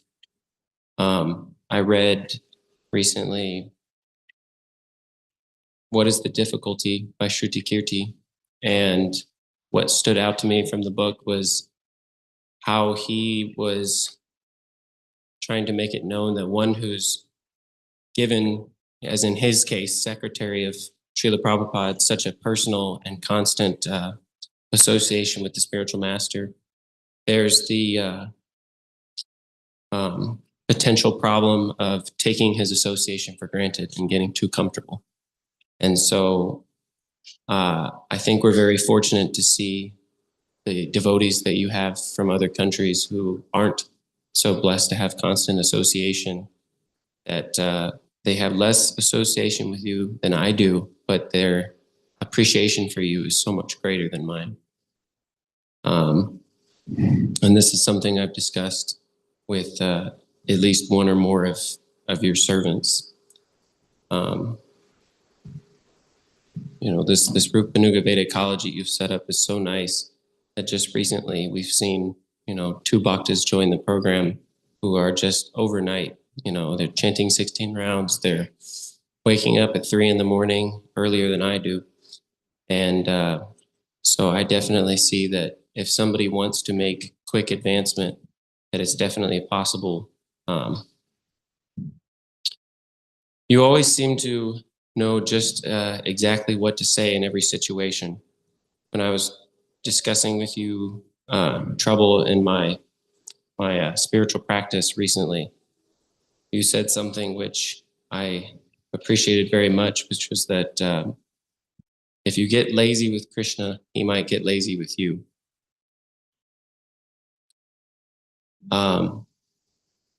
Like Prabhu was just saying, we've had so many amazing Harinam experiences with you, and sometimes it's just the simple things that stand out. So one time we were going to Harinam, and I was the person giving the blissful task of driving you to the Harinam. And as often happens, we got there maybe 5 minutes before everybody. And right as we were pulling up, it occurred to me that in my haste to leave the temple, do I have water check? Do I have keys, wallet, phone? I forgot the kartals. And I looked at you, and before I could even say it, you said, "Kartals?" No, Maharaj, I forgot.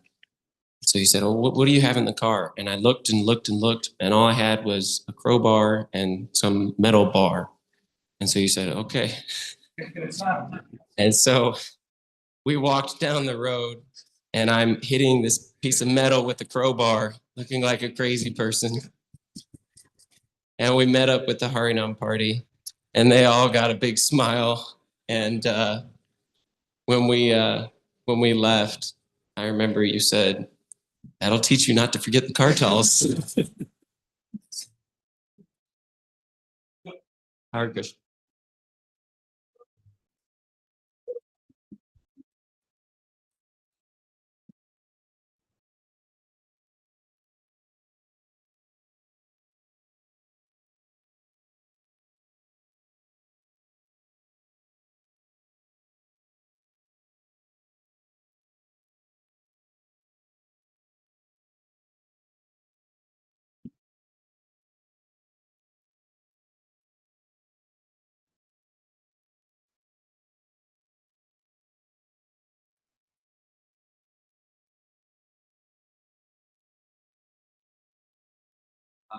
First and foremost, Donovan, I'd like to thank you for allowing me to be here, and me and Dr. Alexander joined the program. We really appreciate it. Coming here, I had no idea that it was your program that you created. With the help of others. I just needed somewhere to be to deepen my spiritual reality in terms of Krishna consciousness, and I learned a whole lot more than what I imagined, and I really appreciate you for that, because there's a lot that's I'm figuring out as I go along, and yeah, in terms of the whole enlightenment and things like this, and ending the cycle. I remember reading the first book about meditation. I was like, oh wow, yeah, enlightenment, that'd be something to end the cycle of birth and death, end the cycle of suffering. But past those few years, I had no idea how deep things could get. There's actually a God that we can, pray to, and that can guide us actually, on our path. It's not just something impersonal, which I'm learning more about deeper and deeper as I go along. But I really have you to thank for allowing us to be here and giving us the opportunity to relay your program. And yeah, I met some really great devotees who set a great example, so patient, so merciful. And just thank you again. Humbly appreciate it.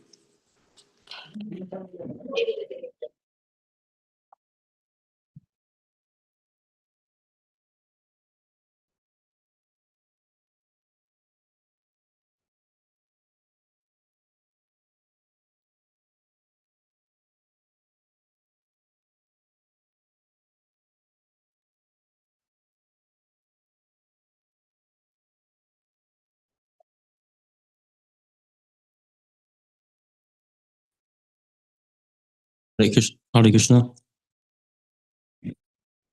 In His Divine Grace, you include the letter that Prabhupada wrote to you when he initiated you, and you're describing your name as Hero of Charities. And then you quote Nectar of Devotion. When on account of love and devotional service for the Lord, there is special valorous enthusiasm. The resultant activities we call chivalrous. Danavira, or chivalry, in giving charity, may be divided into two parts, munificence and renunciation. A person who can sacrifice everything for the satisfaction of Krishna is called munificent. A person who wants to give everything in charity to Krishna, but does not want anything in return, is considered to the real renouncer. Dana, Latin takes as donum, which becomes donation in English. Vira, Latin takes as vir, which becomes virile or virility. So not only do you give everything to Krishna, but you also bring that energy. Haribo.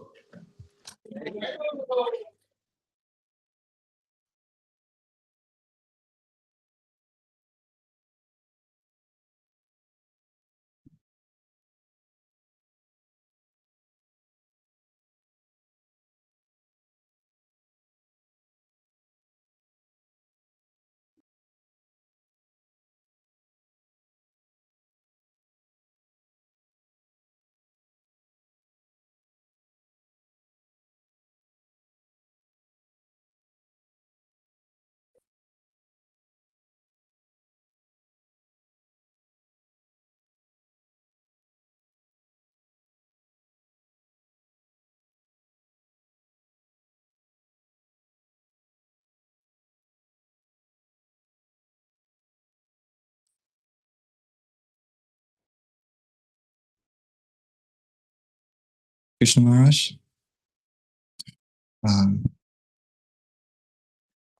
Dear Gurudev, I would also like to apologize. We spend a lot of time together and tolerate so much of my immaturities. I can only help but think you see something in me that is lost to myself, and I beg your patience while I take your guidance to help find it. So I just have very simple, something that was written by Srila Prabhupada to read. And I'd like to read this not because I've realized this level of surrender, but because I see that you have. And that's what I admire most about you, your dedication to serving Srila Prabhupada's orders and the faith that you have in his instruction. So Srila Prabhupada writes, personally, I have no hope for any direct service for the coming crores of births of the sojourn of my life. But I'm confident that someday or other I shall be delivered from this mire of delusion in which I am at present so deeply sunk. Therefore, let me with all my earnestness pray at the lotus feet of my divine master to allow me to suffer the lot for which I am destined due to my past misdoings. But to let me have this power of recollection, that I am nothing but a tiny servant of the Almighty Absolute Godhead, realized through the unflinching mercy of my divine master. Let me therefore bow down at his lotus feet with all the humility at my command. Hare Krishna.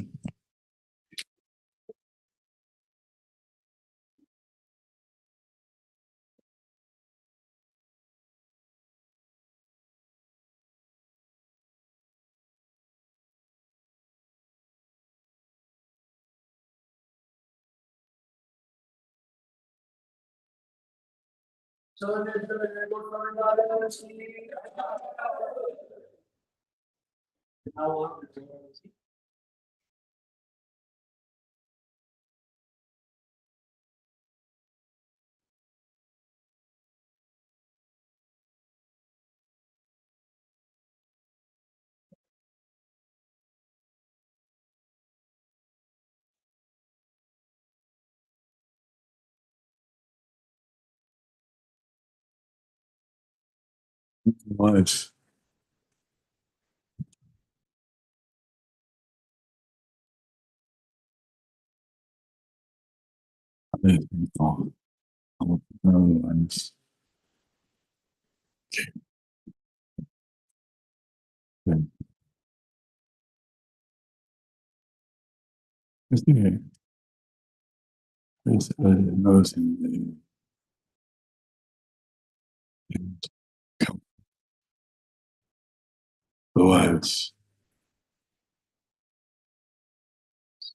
Wives. He said, then come forward to you.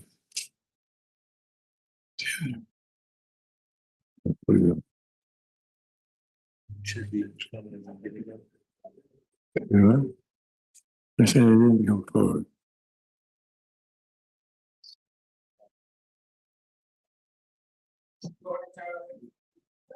So he goes on.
His divine grace is Bhaktivedanta Swami Srila Prabhupada ki Jai Vishnu Patra Mahamsa Bhagavad Acharya Ashtotara Shakashishima Bhakti Siddhanta Saraswati Goswami Maharaj Prabhupada ki Jai Ananda Buddhi Vaishnava Vrinda ki Namacharya Shri Haridas Thakur ki Ramsavo Shri Krishna Chaitanya Prabhu Nityananda Shri Advaita Gadadhar Shivasari Gaur Bhakta Vrinda ki Shri Radha Krishna Gopa Gopinath Shyamakunda Radha Kundi Govardhan ki Vrindavan ki Navadip Naam ki Jagannath Puri Dham ki Bhakti Devi ki Tulasi Devi ki Yamunamayi ki Gandhamayi ki Samayeta Bhakta Vrinda ki all voices of devotee all voices of devotee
Thank you for your words. So now there will be a regular Gita class, which we're doing every evening in the same room.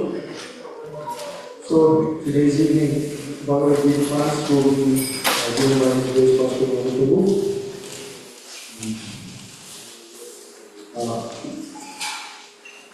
There were a few devotees that were asked about doing some dishes. There's plenty of dishes to prepare. Tomorrow we have another wonderful festival. Devotees will be getting initiation.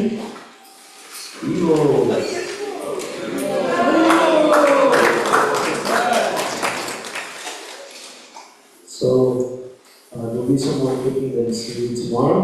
So if anybody was asked to do the dishes, you can go there now. And please volunteer if you'd like. If you'd like to volunteer for some dishes, please do. Otherwise, we'll be eating cooking the temple. And thank you very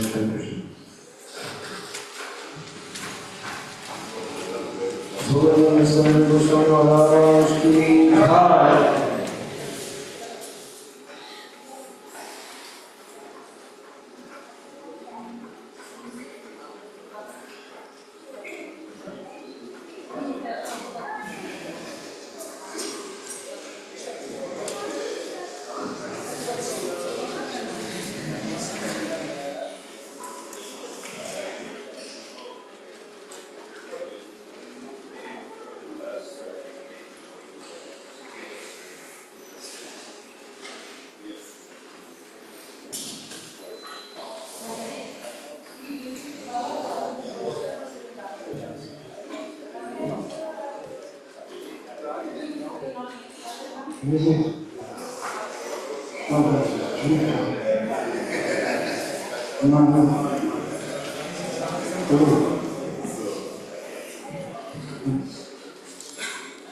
Hare Rama, Rama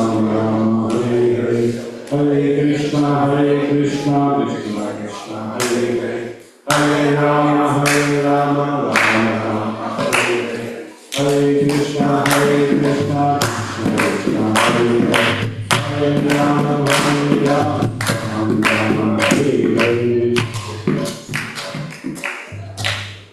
Read from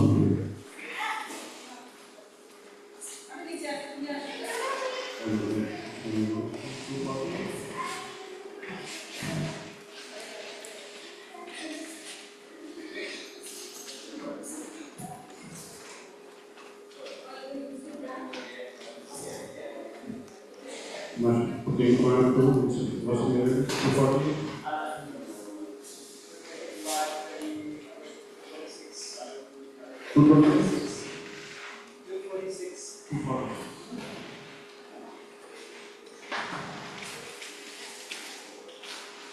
Okay, 246, Lord Gita, we'll read from that.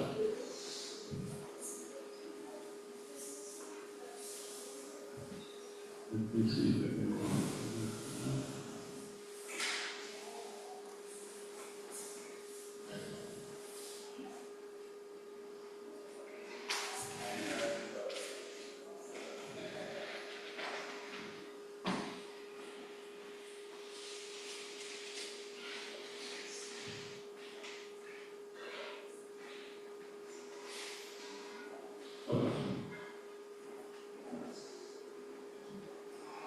Yavan Artha Udapani Sarvataha Samsutodake Tavan Sarveshu Vedeshu Ramanasya Vijanataha Yavananta Udapani Sarvataha Samsutodake Tavan Sarveshu Vedeshu Brahmanasya Vijnanataha Yavananta Udapani Sarvataha Samsutodake Tavan Sarveshu Vedeshu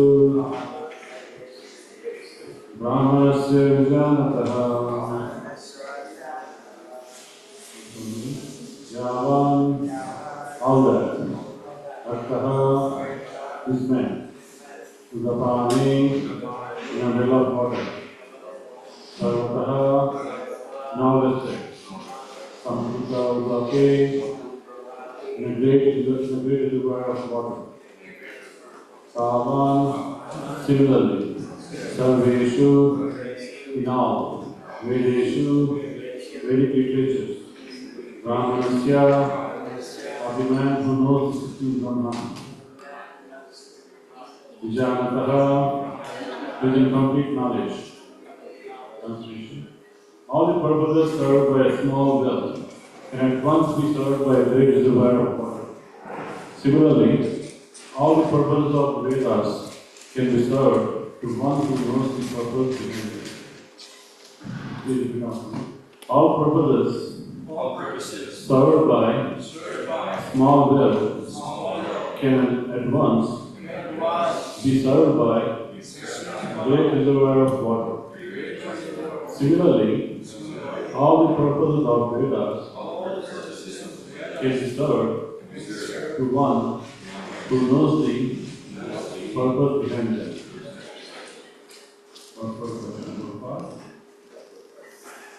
The rituals and sacrifices mentioned in Karma Kanda division of Vedic literature are meant to encourage gradual development of self-realization.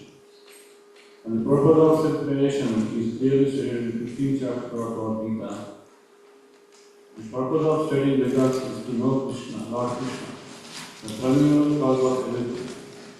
So self-realization means understanding Krishna and one's eternal relationship with Him.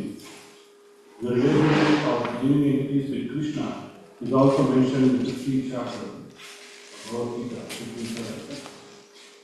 The living entities are parts and parcel of Krishna. Therefore, growing of Krishna consciousness by the individual and living entity is the highest perfection stage of Vedic knowledge. This is confirmed in Srimad Bhagavatam 3:37. Aho bata papacho Garyam, Yas Jahvagre, Vartate Nama Tubhyam, Tetus Tapaste Jihu, Krishna Arya, Ramanuchur Nama Gunanti Iti. O my Lord, a person who is chanting your holy name, although born of a low family like a Chandala, dog eater, is situated on the highest platform of civilization. Such a person must have performed all kinds of penances and sacrifices according to Vedic rituals and studied the Vedic literatures many times after taking his bath in the holy place, all the holy places of pilgrimage. Such a person is considered to be best of Aryan family. So one must be intelligent enough to understand the purpose of Vedas without being attached to the rituals only, and must not desire to be elevated to the highest, to the heavenly planets, heavenly kingdoms for a better quality of sense gratification. It is not possible for the common man in this age to follow all the rules and regulations of the Vedic rituals. Now it is possible to study all of the Vedanta and Upanishads thoroughly. It requires much time, energy, and knowledge and resources to exhibit the purpose of Vedas. This is hardly possible in this age.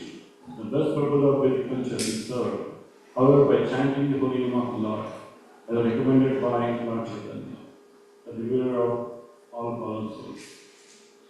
When Lord Chaitanya was asked by a great scholar, Prakashana Saraswati, why he, the Lord, was chanting the holy name of the Lord, like a sentimentalist instead of studying Vedanta philosophy, the Lord replied that his spiritual master had found him to be grateful and thus asked him to chant the holy name of Lord Krishna.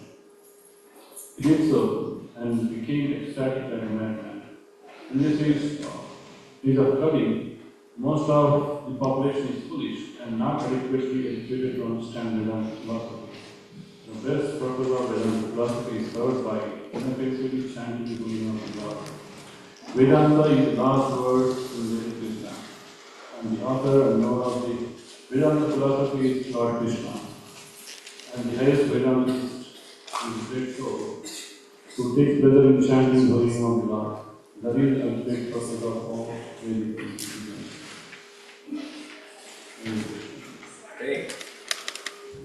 All purposes served by small well can at once be served by a great reservoir of water. Similarly, all the purposes of Vedas can be served to one who knows the purpose behind them.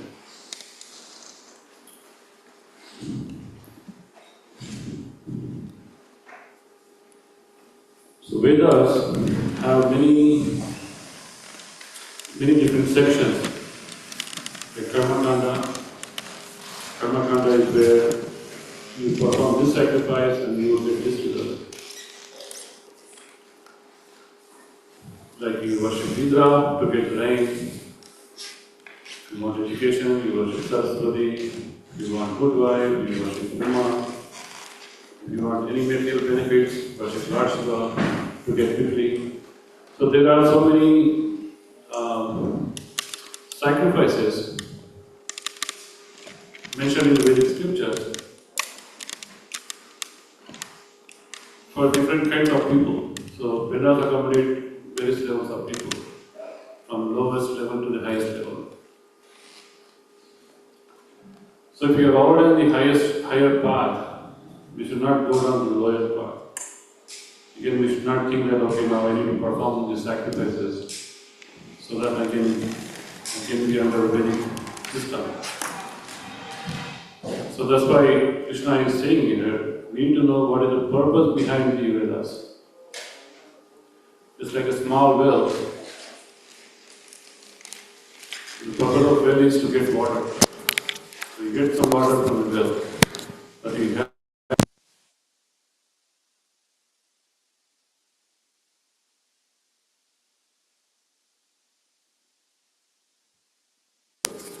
then you are getting already your water, and you are getting much more than that. So similarly, if you know the purpose behind the Vedas, then you get the essence of Vedas and you can fully follow Vedas without really following the process that are mentioned for low level of people.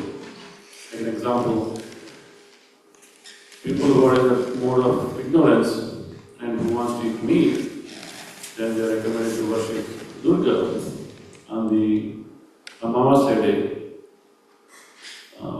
so that they do sacrifice and they offer it to Durga, and they can eat Kali, a form of Durga Kali, Kali. Then you offer it and you take that day. It's only for one day. In this way, people who have desire to eat meat, so it's regulated. So Vedas are mainly for regulating these things.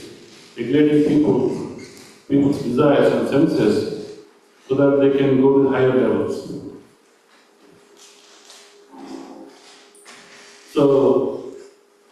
So now, the people who are following, people who are devotees, they should not compare themselves with these people and say, hey, they are eating meat, I should also eat meat. No. Rather, for people who are in ignorance, they cannot control their time, and they want to eat animals. They are given a permission to do so under the Vedic purview, to follow the process, so that slowly the goal is for them is to, okay, now I'm eating meat once per month. Slowly you will understand, okay, let me do something better. Let me go to the higher path. Because they're controlling senses, they're not eating every day, like people nowadays eat 3 times a day, 4 times a day. When snack, they eat beef jerky or something. I say in my office, people start eating beef or a snack. So, these unregulated habits, Vedas don't recommend that, because these people are beyond Vedic rules and regulations or Vedic scriptures. Those who do not follow these rules and regulations, then there is no hope for them. So Krishna created these Vedas, Krishna spoke these Vedas so that all mankind can be uplifted. He is accommodating everyone. A mode of ignorance is slowly trying to bring them to mode of passion, and people who are in the mode of passion, who are always want to desire to desires fulfilled, then slowly Vedas are trying to bring them to mode of goodness. And mode of goodness, then you try to understand God, who is try to read Gita, understand Bhagavad Gita. Then slowly Bhagavatam is trying to bring them even beyond mode of goodness and go to the pure devotional service, the Sattva platform. So this is a structure or the ladder Vedic scriptures recommend, are guiding us. But the whole purpose of Vedas is to know Krishna. As I said here, rituals and sacrifices are encouraged to gradually develop for self-realization. The purpose of self-realization is to know Lord Krishna. The purpose of studying Vedas is to know Lord Krishna, the primary cause of everything. So karma kandas, basically they are mostly interested in fulfilling their desires. I do this, so what's in it for me? I worship Shiva, so what will I get? I worship Lakshmi, what will I get? I worship Saraswati, what will I get? This is more of sense gratification. But beyond that, then there is a jnana. Jnana to know Krishna, and Krishna is an impersonal form. But beyond that, there is bhakti, to know Krishna personally. So the Krishna says here that in the 15th chapter, the goal of Vedas is to know Krishna, to know the ultimate source of everything. To know Him, Krishna, and then what? To know, to understand, and then love Him and serve Him, and perform Bhakti Yoga. Perform Bhakti Yoga, which is consist of 9 processes: Shravana, Kirtana, Smarana, Vandana, Dasya, etc. So, it also includes, the self-realization means understanding Krishna and one's eternal relationship with Him. So when you understand Krishna, you also understand ourselves.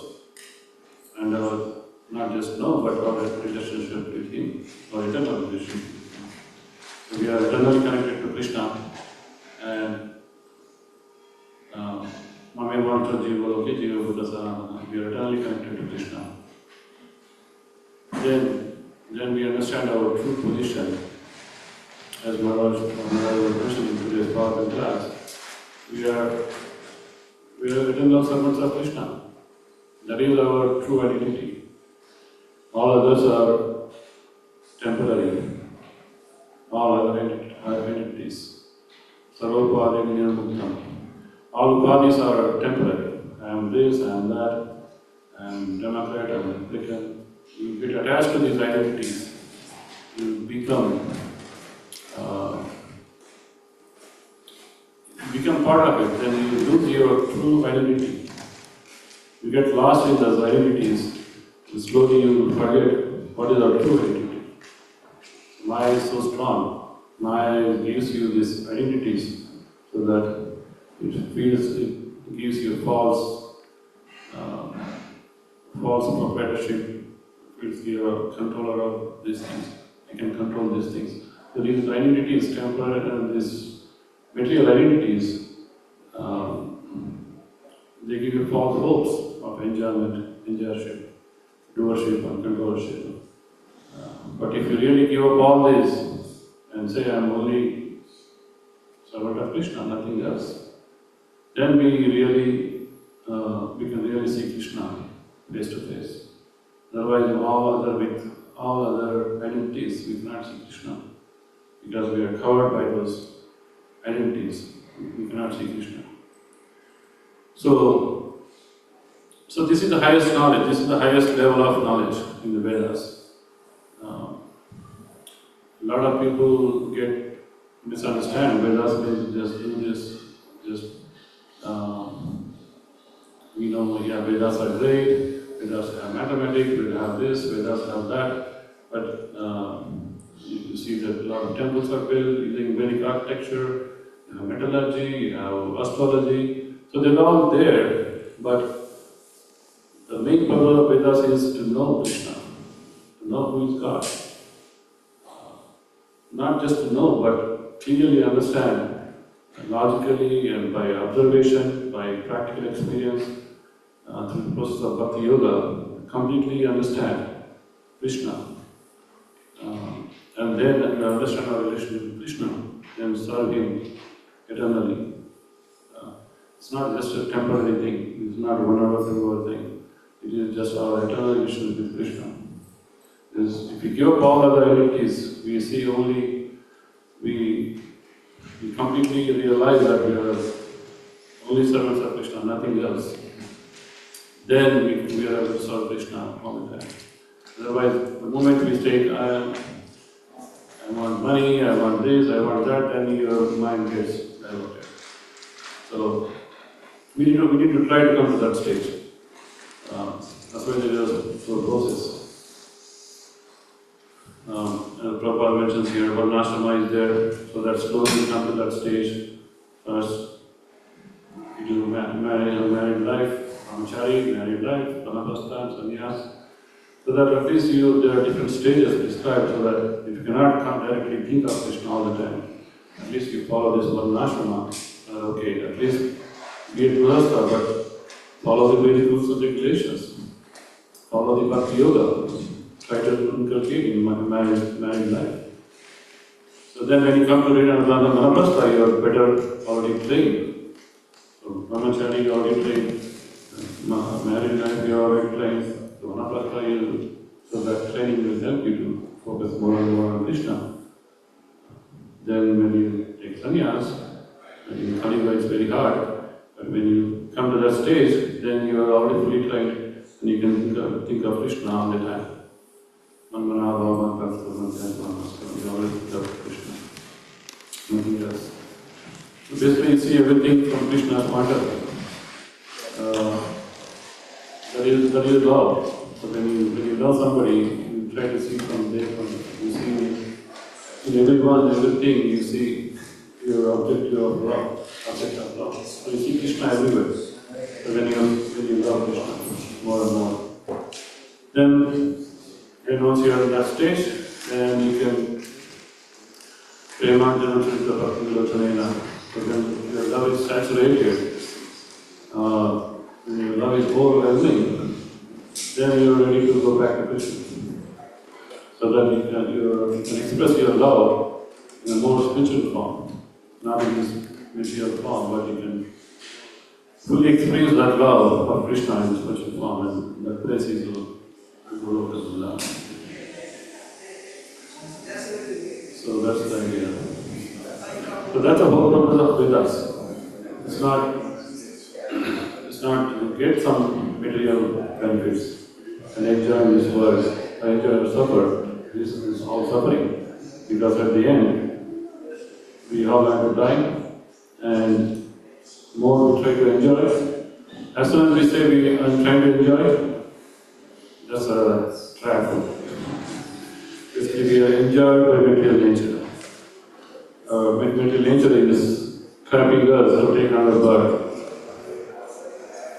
So we think we are the enjoyers, we are the controllers, we are the proprietors. So that's the other way around. Material nature is trapping us to this, but that's all what I'm there. Any questions or comments at this time?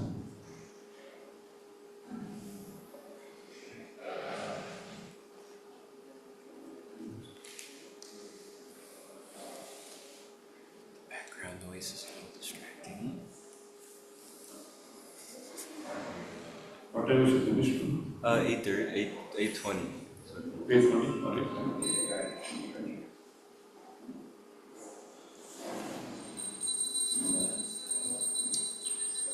And here, very important verse, very nice verse about the chanting. So now, Prabhupada explains in this verse different Vedic sacrifices. So, the Vedic sacrifices are there for various reasons, but in this age, it's very difficult to perform these sacrifices. And of all the sacrifices, chanting of the holy name is the best sacrifice. Sankirtan. And it is it is part of Vedas. It's not that it's something different. And this process is direct. When you chant holy names, you directly are in touch with Krishna. Whereas in other Vedic processes, when you do yajna, when you do karma kanda, karma yoga, other things, you are not directly in touch with Krishna. You are asking, praying to Krishna for some benefit, and once you get benefit, you forget Krishna, you enjoy. Whereas Bhakti Yoga, you are 24 hours, 24/7, you are in touch with Krishna all the time.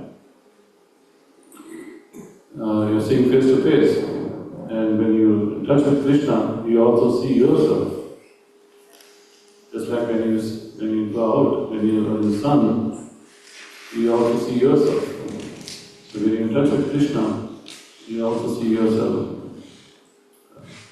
Because Krishna is spiritual, we are spiritual, then we also will reveal our identity when you keep learning more and more about Krishna. And our eternal relationship will be revealed. So the direct process is chanting of the holy name. That is the highest, Bhagavatam says, is the highest platform of creation. It's the highest platform of creation because when you chant, Chirata Paramacharam, this subtle body will be dissolved. All this gross body, subtle body, mind, false ego that I am the proprietor, I am the controller, I am the enjoyer. So when you keep chanting Krishna's names, this subtle body will be dissolved and our real spiritual body will be revealed. So by this process, then when your spiritual form is revealed, then you can understand Krishna better, and we can have constant relations with Krishna all the time. So that's why this holy name is very important is known as the highest platform civilization.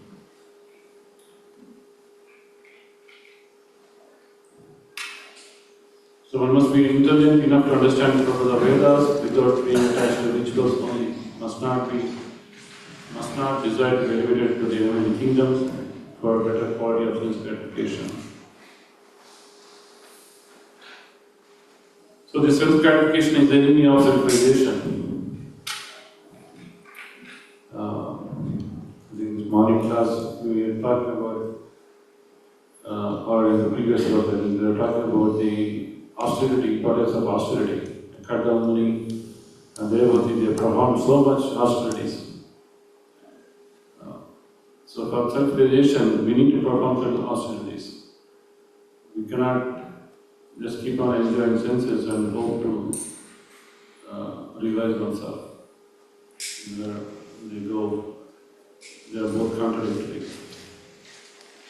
Because when you start enjoying senses, then you are at the gross level, at the physical level, maybe at mind and intelligence, but all is equal sense enjoyment. So you are getting away from the true identity, who we are. So to realize oneself, we had to relinquish this sense gratification, and we had to really we had to give up this idea of sense gratification, physical and subtle level, and then we focus on the spiritual soul and Krishna. The best form of focusing on spiritual soul is focusing the name of Krishna, which is also spiritual, and by just like a iron rod, when kept in the fire, it also becomes red hot. Same way, our soul, by this Bhakti Yoga process, when you are in touch with Krishna, so this fire of Bhakti, chanting on the holy name, will purify our soul, so our spiritual identity will brighten, just like a fire spark. When you're in touch with fire, it also is brightening. When it is away from fire, it becomes an ash kind of darkness. The same way, the soul right now, we are in touch with material atmosphere. The soul is not revealing its brightness, its potency. So when you are in touch with Krishna, then our spiritual identity will come back. Spiritual form will come back. So that's why the best process is to chant the holy names. It's a very direct process, as given by Chaitanya Mahaprabhu. Sankirtan Yajna, by the chanting of the holy names, we can directly get in touch with Krishna, and we can be always in the fire of spiritual knowledge, the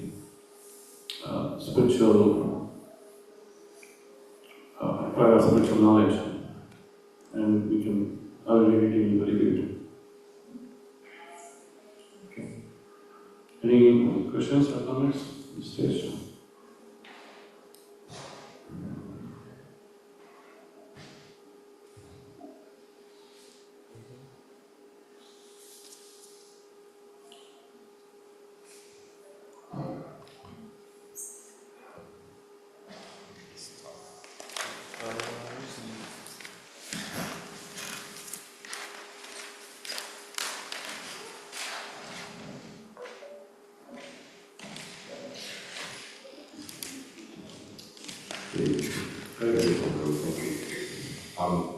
In relationship to when you were speaking about worshiping demigods, is it possible to all worship demigods with the understanding that they're servants of Krishna? Is that, can you say, bona fide to do? Yeah, if you see servant of Krishna, then that's good. But most people don't. This is separately from Krishna. Like gopis worship Katyayani, to get Krishna as their husband. But their motive was to get Krishna as their husband. So that's, if you can go and ask Shiva for pure devotional service, Lord Shiva as mentioned in Bhagavatam, milk turned into yogurt. You see, if you do understand properly, Krishna is ultimate and all the devotees is his assistants, then that understanding is good. Yeah. But Krishna is going to give everything. So Krishna can give everything. And we can ask others help, but Krishna is saying,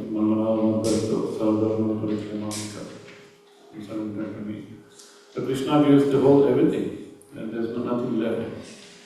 Krishna also gives obstacles, we can pray for Krishna.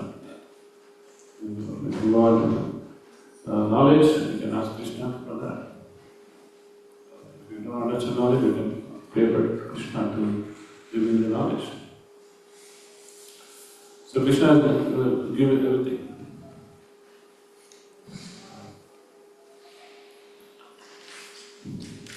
There is nothing remaining. As Krishna says, there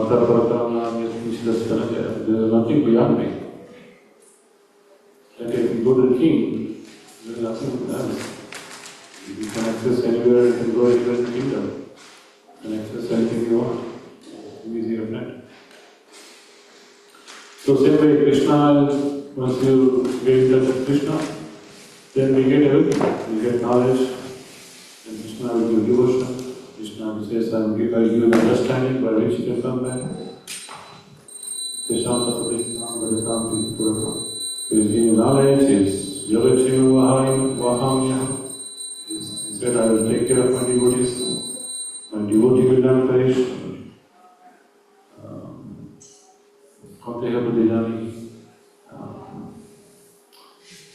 So what else is remaining? He is giving everything. And then Krishna likes his devotees and he is very personal with that. And in the form of super soul, he is guiding them. In the form of Guru, he is guiding externally. In the form of scriptures, he is guiding them, guiding us. So in all ways Krishna is giving so much. It is unlimited. So many acharyas are there, so many gurus are there, so many great Vaishnavas are there. So what is not giving? Giving everything. You can see the examples like Pandavas, Dhruva Maharaj, Prahlad Maharaj. They got everything under the shelter of Krishna. If Krishna wants to give us, he will give us. If Krishna wants us to surrender more, he may take away some things. So we directly come under the shelter of Krishna when you do the bhakti yoga. And Krishna is always doing it for our benefit, our own welfare. And Krishna is our best friend. We may not know what is best for us, but Krishna knows what is best for us. So if you surrender to Krishna, the total surrender, then once we start seeing Krishna's point of view, why Krishna is doing to me, then we appreciate more and more. Right now we are thinking that I can do whatever I want and I can get whatever I want. I don't need Krishna. It's all because of my effort I'm getting everything. So that's what materialists think. Where is God involved? I'm going to office, I'm going to college, I'm getting the job. So where is Krishna involved? They don't see the bigger picture. Who is providing everything? Who is providing your brain?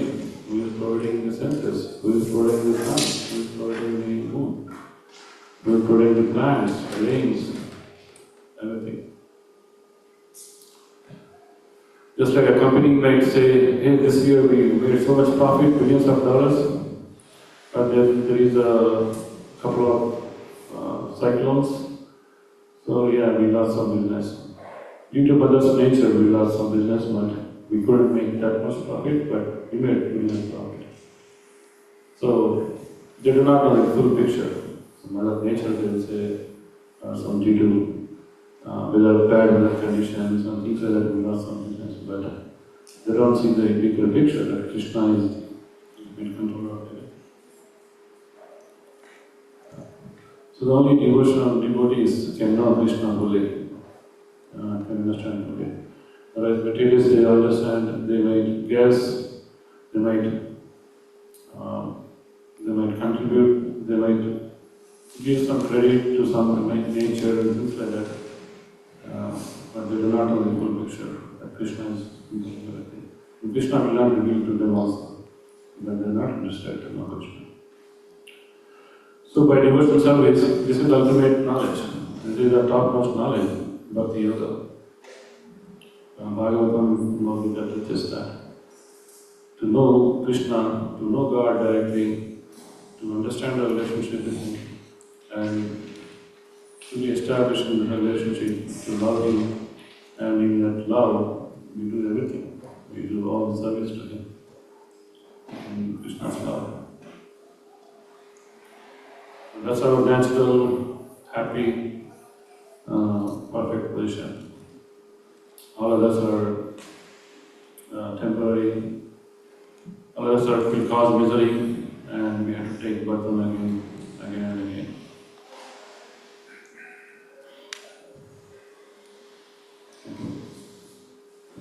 Any other comments?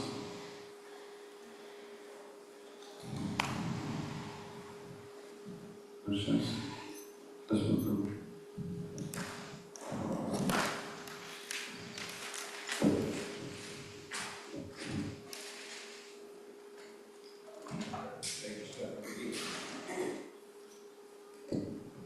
Hare Krishna Prabhuji.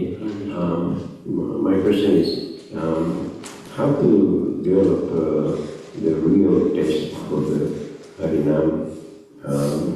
Sometimes we have a tendency to let go, staying too late, get lazy, and you say, oh, I'll just do it tomorrow, you know. And you tend to postpone it, and tomorrow comes, and there's something else, and you miss a day or two like that. So, how to develop that, consistency, and how to develop that faith and love, devotion, surrender to the holy name. So, the question is how to develop taste and consistency. Well, there are so many things, but one thing is, if we really understand our situation, then we will naturally be chanting holy names. If you are in fire, what do? You call for help. So same way, if you understand our position, that we are suffering this material world, all is coming, probably already came, then next is death, so many diseases. So if we understand that we are the soul, we are not just bodies, then why we have to suffer? Prabhupada keeps stressing this point again and again in the lecture. If you are intelligent, your soul, why are you willing to suffer? So if you understand our position truly, tattvataha, that's why Krishna says, you have to know knowledge in tattvataha, in reality, not just textbooks, but by practically, completely, in full understanding. Then we naturally share. When you understand that everything is temporary, our family is breaking down, our kids die, everything is getting old, everyone is dying before us. Our friends are dying, our parents are dying, our grandparents are dying. So, how can we be comfortable? How can we just ignore these things? So that's why self-realization is very important. Krishna says that we have to understand first thing that we are not these bodies, we are really spirit souls. We have taken this body due to our association with material nature and we are suffering here. So once you understand that, then you definitely chant. When you are in the fire, you call for help. Samsara Dhavana, this is compared with fire. So that's one of the answers. That's one. Association will help to get that knowledge. Serving Vaishnavas will help you get that knowledge.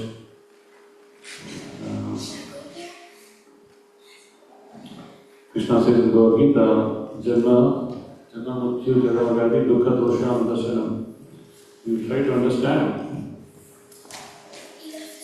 what is the cause of this material nature, taking this body, why we are getting old. So if you understand that, then we naturally be looking for solutions. You say, everything is fine, I'm getting old, so what? Everyone is getting old. Sometimes they say you are 60 years young, 70 years young. They try to throw it out with some positive spin.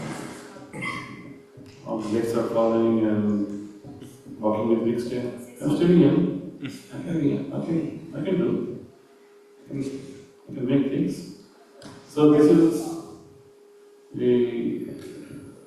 it's not in knowledge, it's just covering up.